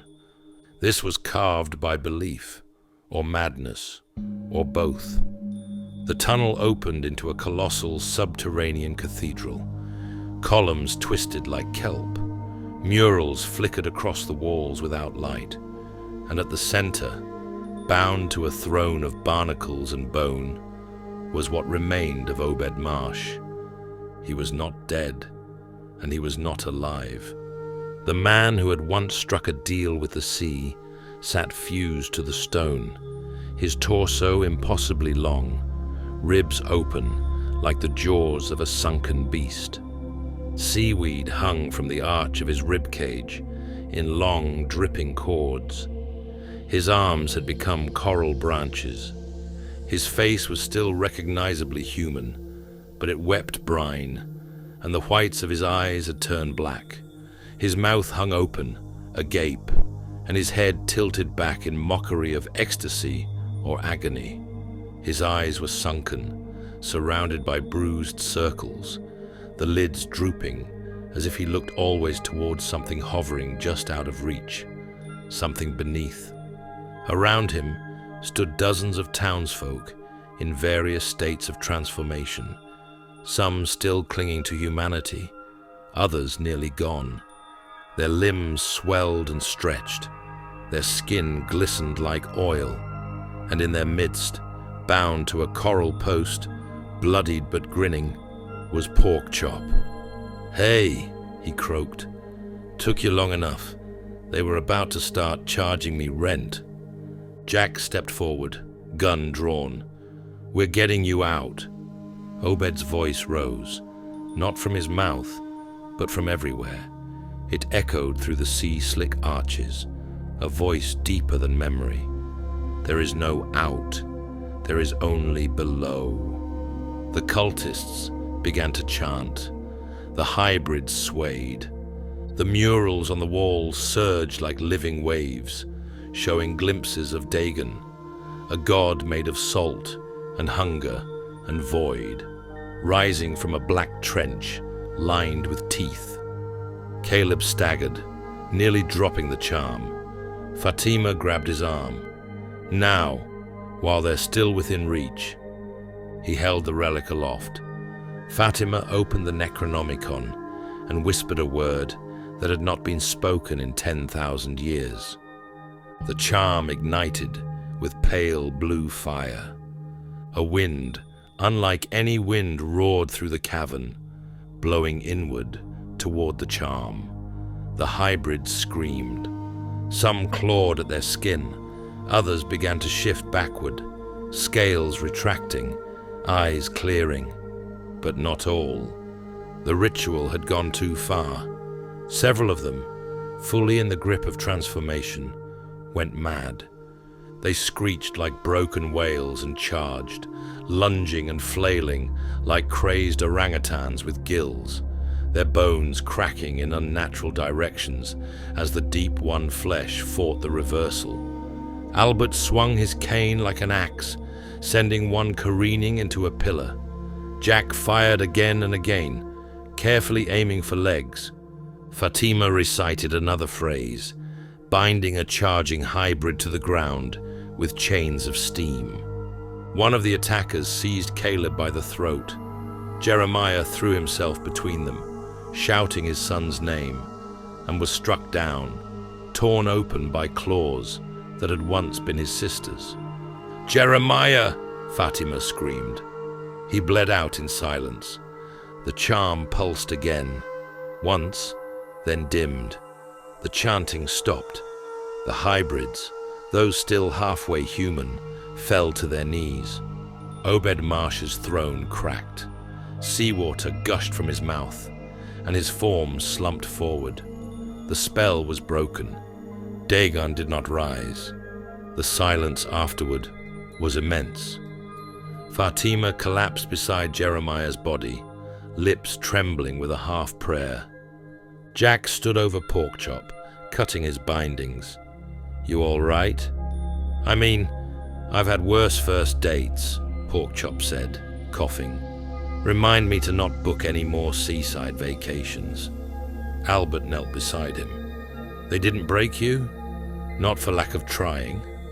He smiled faintly, then looked past them at the altar. "But you guys really did it, huh? That was some proper myth-busting." Fatima helped him up. "It's not over." "No," said Albert, but the tides turned. They stood together in the broken cathedral, the echoes of the rite still swimming in their heads. Jack looked to Fatima. "You all right?" She nodded, tears streaking her cheeks. "We saved them, some of them." Porkchop added, "And the rest, maybe they'll find peace now that the song stopped." They climbed back through the winding tunnel. The sea didn't scream anymore. The wind had gone quiet. As they neared the surface, the first rays of dawn broke through the fog, dim and grey, but real. Behind them, the deep grew still. Porkchop lagged behind a moment. Then he stepped quietly beside Fatima and pulled the collar of his shirt aside. Gills, small, red, and unmistakably real, nestled along his neck beneath the skin. Fatima didn't speak, but the color drained from her face like blood from an open wound. Her body sank with a heaviness like wet cement, and a single tear traced the curve of her cheek. Porkchop gave her a faint, apologetic smile. "We saved what we could," he said, "but Dagon won in the end."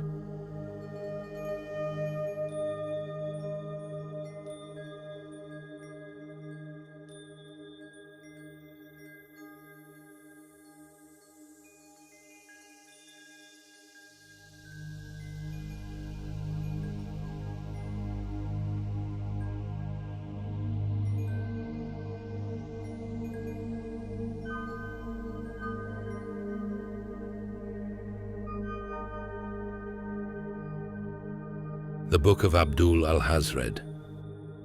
Chapter 1. The Poet of Sana'a. I was born in Sana'a, in the lands the world now calls Yemen, though what stood then was older in spirit than the hills and the salt-cracked bones of the sea. I was called Abdul Alhazred, and my name, though ill-shaped and forged by madness, would one day hiss like hot wind across every sacred threshold. I did not ask for this fate. I sought only knowledge, and was consumed by it. As a child, I was regarded as gifted, too clever, too curious. The old storytellers feared me, for I remembered every tale they tried to forget. I wrote poetry in my youth, dark verse that bled with rhythms I did not recognize as my own. People praised the beauty of the language, but there were those who whispered behind closed shutters that my words curled like incense smoke from ancient tombs, that they echoed things not meant to be spoken by men. I was drawn to forgotten gods, those lost deities that slithered beneath the surface of accepted belief. While the city prayed, I listened to the silence beyond the stars. I pored over fragmented scrolls, buried beneath dust in forbidden corners of libraries. The ruins of Babylon, the stones beneath Memphis, these I read of, dreamed of, longed for. But always the pull was south and deeper. By my 24th year, I felt it, a call in my sleep. No voice, only pressure, like the moon leaning too close to earth, dragging the tides of my sanity, I came to believe that truth lay not in holy books, but buried beneath sand and stone, in places where the sun burned too hot for memory to survive. And so, I left Sana'a. No one stopped me. Some were glad to see me go. I abandoned the trappings of man and walked into the great southern desert. Some call it Roba el Khalia, the empty space. Others call it the desert of the lost, but I came to know it by its truest name, the womb of deathless time. For 10 years, I wandered. I do not know how I lived. The sun carved my skin into bark. My blood thinned until I could feel wind in my veins. At night, the sands whispered, a high, chittering murmur I would later know as Azif. It was not the wind. It was a song of teeth and wings, sung by creatures that crawled between the stars and used our world only for passing dreams. I began to hear words in those whispers, names I had never read, but which I understood as if they had been tattooed beneath my tongue before birth. Names like Yog-Sothoth and Cthulhu. I remember standing beneath a sky that was wrong, the stars arranged in a pattern I could not draw nor forget. A scream echoed through the dunes. Though no creature lived for miles, I collapsed. I shook. I wept like a child, and I felt something watching. It did not hate me. It did not love me. It merely noticed me. That was when the dreams began. And once you have dreamed of what lies beyond the veil, you cannot return to the lies of men. You cannot look at a tree without seeing the rot between its atoms, nor at your own hand, without feeling the writhing madness of your cells.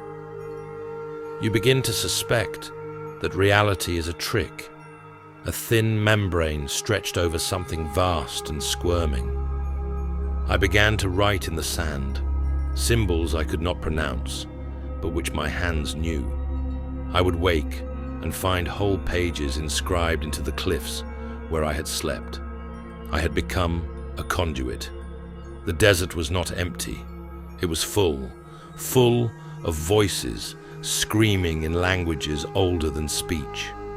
My mind, once bright and celebrated in the salons of Sana'a, had become a vessel of madness. But madness, I learned, is simply the cost of seeing clearly. When I finally returned to the world of men, I did not return whole. My skin hung on me like a corpse's robe. My eyes were sunken lanterns, glowing with reflections of things no living soul should glimpse. I came to Damascus, and though the city sweltered with life, I found myself shivering. I had brought the desert sands with me. Chapter 2. The Desert of Lost Names. There is no map of the place I wandered, no ink that could trace its borders, for the desert does not hold still. It is not a place, but a hunger, a wide and dreaming void where the wind does not simply blow, but murmurs with purpose.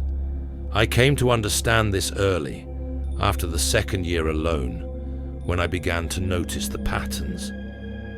There were tracks in the sand, immense circular indentations that no beast of earth could leave.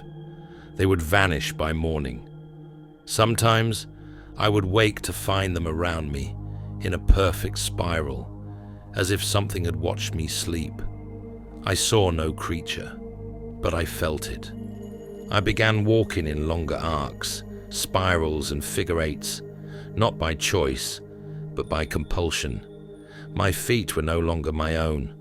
The sun scorched, but never killed me. The air grew thin, but I did not collapse. I stopped needing food. I should have died, but the desert held me in its mouth like a prayer left unsaid. And then I found it, Irem. They say it is a myth, the city of pillars, that it was swallowed by time. But I tell you it exists still, buried in sand that resists the touch of ages.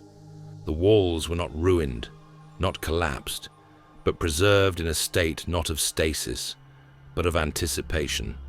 The pillars rose like vertebrae from a beast's spine, their tops lost in clouds that had no business in a desert. The city was not abandoned. It had never been lived in. It was not made by men. I remember entering a courtyard of basalt columns, each etched with symbols that shimmered despite the absence of light. I placed my hand upon one and felt a thrumming pulse, as though the stone itself was dreaming. And I knew then that the city had not fallen. It had been left behind, or worse, it had been built for something yet to arrive. In Irem, the dreams changed. They no longer came by night, but seeped into waking hours. I saw the stars during the day. I heard music in silence. My thoughts felt edited, as though some other mind were stitching new pages into the book of my soul. It was in Irem that I first heard his name, Cthulhu, not spoken aloud, but in the gnashing of the wind, in the buzz of unseen insects burrowing under stone, in the throb of my skull. The syllables coiled in my mouth like oil and heat. Cthulhu. And another, Yog-Sothoth. This one I did not see. I felt it. A pressure that bent reality, that hovered behind every thought, like a presence standing just behind your shoulder, too vast to turn and behold. I tried to write the name in the sand, but the grains rejected it, blowing apart in sharp gusts. I fell to my knees and screamed, and the scream did not echo. Instead, it was swallowed, as if the air itself had teeth. For weeks, I remained within the bones of that place. I could no longer tell when I was asleep, or if I was ever truly awake. I began scratching symbols into my flesh, so I could remember what I saw when the visions took me. I watched stars shift out of pattern, watched dead suns ignite again, watched cities rise beneath green oceans on planets I could not name. I saw something else, a door, not in the physical sense, but in the mind. It opened, and behind it was not fire, nor shadow, nor God. Behind it was something infinitely worse, understanding.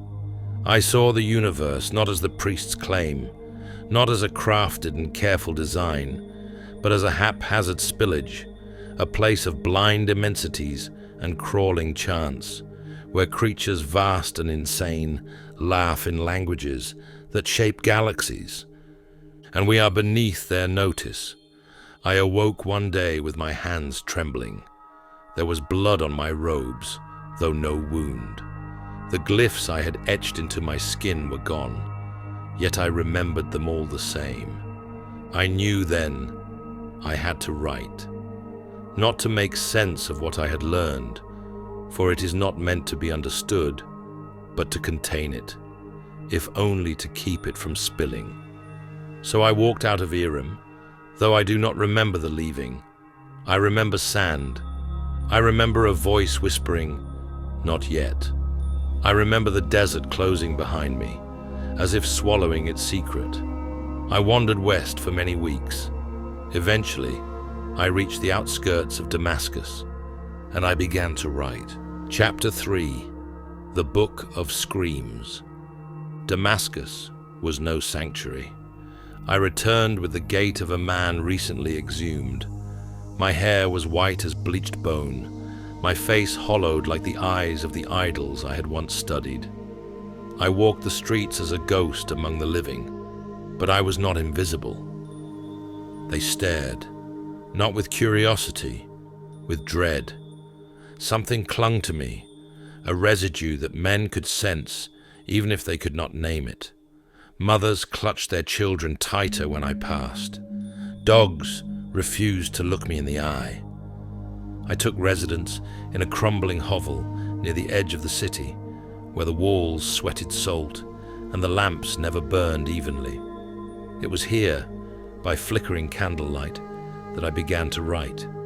Not from memory. No, memory had no role in this, but from something deeper. I transcribed what poured into me in fits and starts, in dreams and seizures. I called it Al-Azif. The word came to me unbidden, scratched into my mind by the insect choirs of the desert. It meant the noise I had heard so many nights before, the howling in the dunes that was no wind, but rather the keening of demons, or something worse, hunting between the stars. Al-Azif was not a book in the way men think of books. It was a record of an infection, a translation of what the mind endures after exposure to the raw substance of the cosmos. I wrote of Yog-Sothoth, the gate and the key, whose presence I could feel pulsing in the atoms of stone and breath. I described Cthulhu, slumbering in deep abysses, yet dreaming, always dreaming, reaching out with tendrils of thought that touched the hearts of poets and madmen. There were diagrams I could not remember drawing, geometries that defied the page, writhing if stared at too long. There were phrases I penned in languages I did not speak, scripts that moved and bled. I found my hands writing while I slept. My dreams were fire and screaming and spiraled cities that extended in all directions, even those which man cannot perceive. The neighbors complained of noises, moaning, chanting. Once, a woman claimed she heard me speaking to something, not someone, but something, in a tone too low for human throats. I did not remember. But when I awoke, there were claw marks on the inside of my door. And always, there were the dreams, visions of cyclopean ruins buried beneath endless seas, of black stars rotating in reverse across a sky that was not ours, of a darkness that existed before time and will remain when time ends. I no longer knew if I was writing about things I had seen or things that were using me to speak. Sometimes I would finish a page and tear it out, only to find it rewritten and reattached by morning. I tried to burn one of the chapters. The flame hissed and guttered out. I lit it again, and the page blackened. But in the smoke, I saw faces, not human, eyes too many, mouths where no mouths should be. They stared at me and whispered, "You are ours now." The next morning, the page lay intact on my table. There were days I screamed until my throat was raw, clawed at my eyes to stop seeing, but the knowledge would not leave. It had entered me like a parasite. There is no unknowing once the veil is torn. There is only endurance. I ventured into the city once, hoping to find books, to cross-reference some of what I had written, but I found nothing. No scholar knew the names I carried. No cleric dared discuss the topics that haunted me. They looked at me as if I had returned from the grave with a worm in my skull. Some nights, I would run into the street, begging the stars to be silent, screaming at the moon to stop staring. I could feel it, a gaze behind the sky, cold and endless. I no longer believed in sin or virtue. I believed only in vastness, and that man is an accident too small to hate, too noisy to ignore. They began to call me Marginan, which meant mad, rightly so. But madness is a mercy compared to what I've seen. Madness is merely an escape hatch built into the soul for when the weight of reality grows too great. Still, I wrote.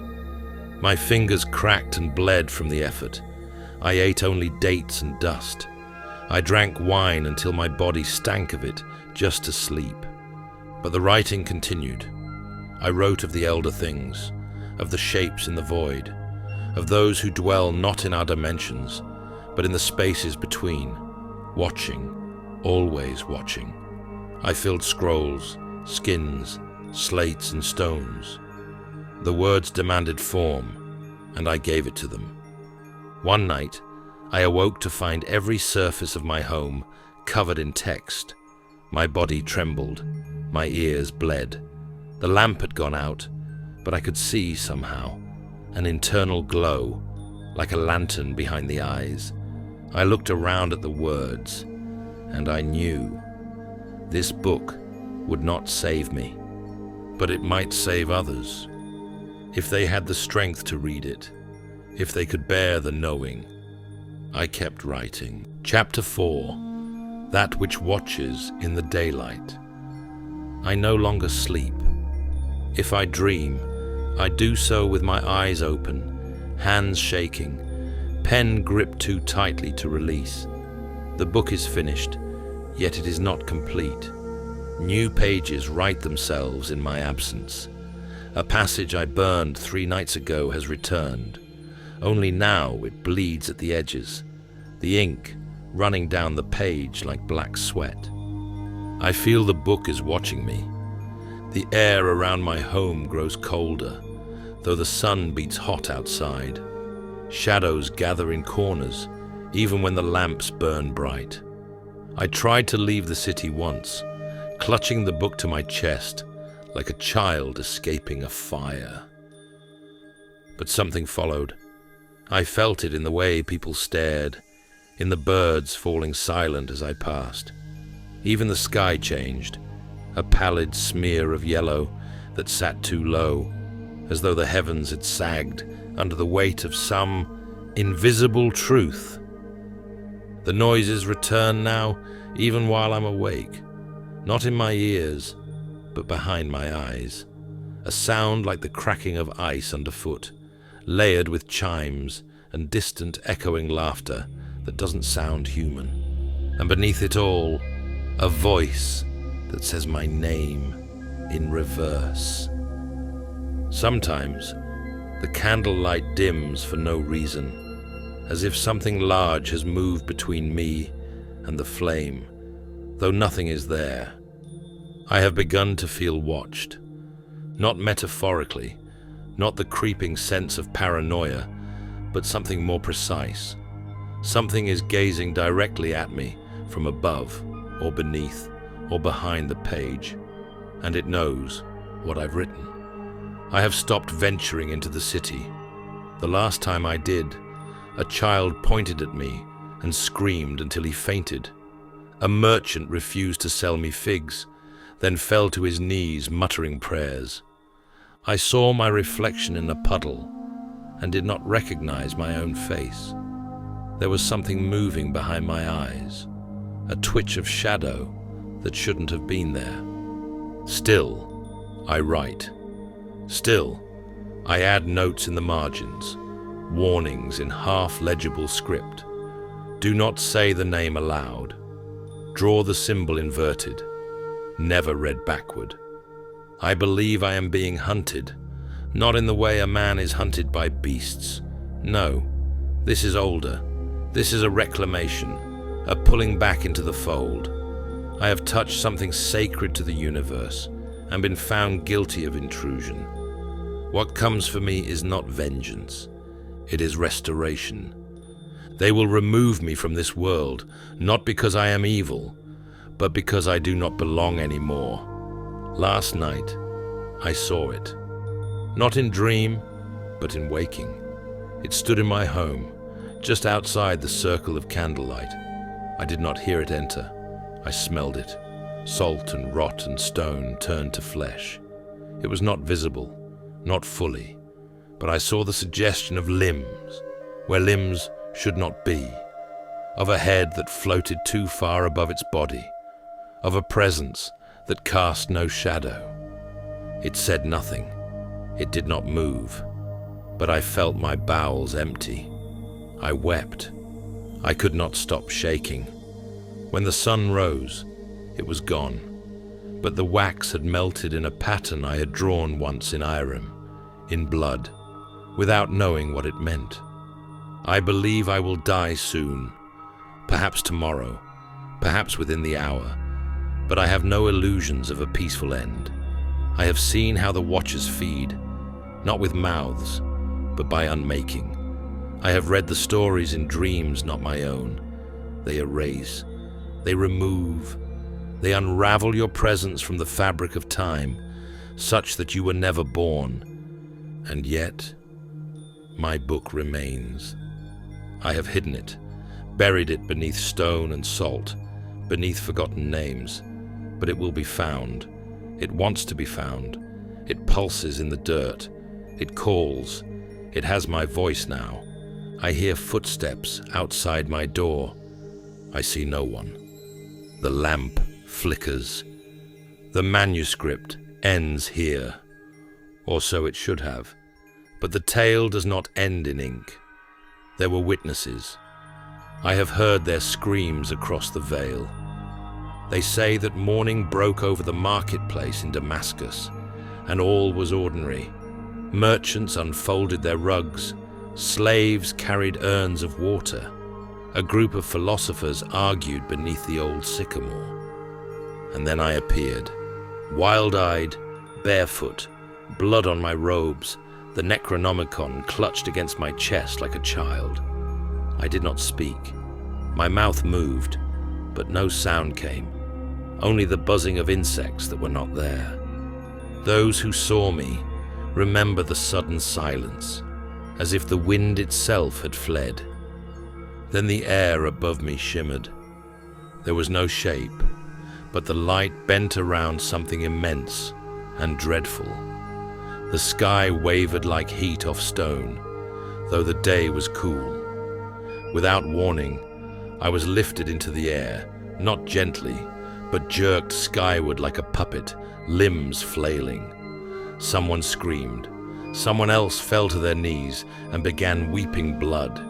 Invisible claws seized me. My body twisted at impossible angles. Shoulders wrenched backward, spine contorted, feet kicking at nothing. And then I was torn apart, not all at once, but piece by piece, as though something monstrous and hungry was savoring the dismemberment. The crowd stood frozen, unable to look away. They say I never made a sound. When it was over, there was no body, no bones, only a shower of blood that steamed on the stones, and pages from my book, drifting down like ash from a dying world. The Necronomicon was gone, but it has returned, and now so have I.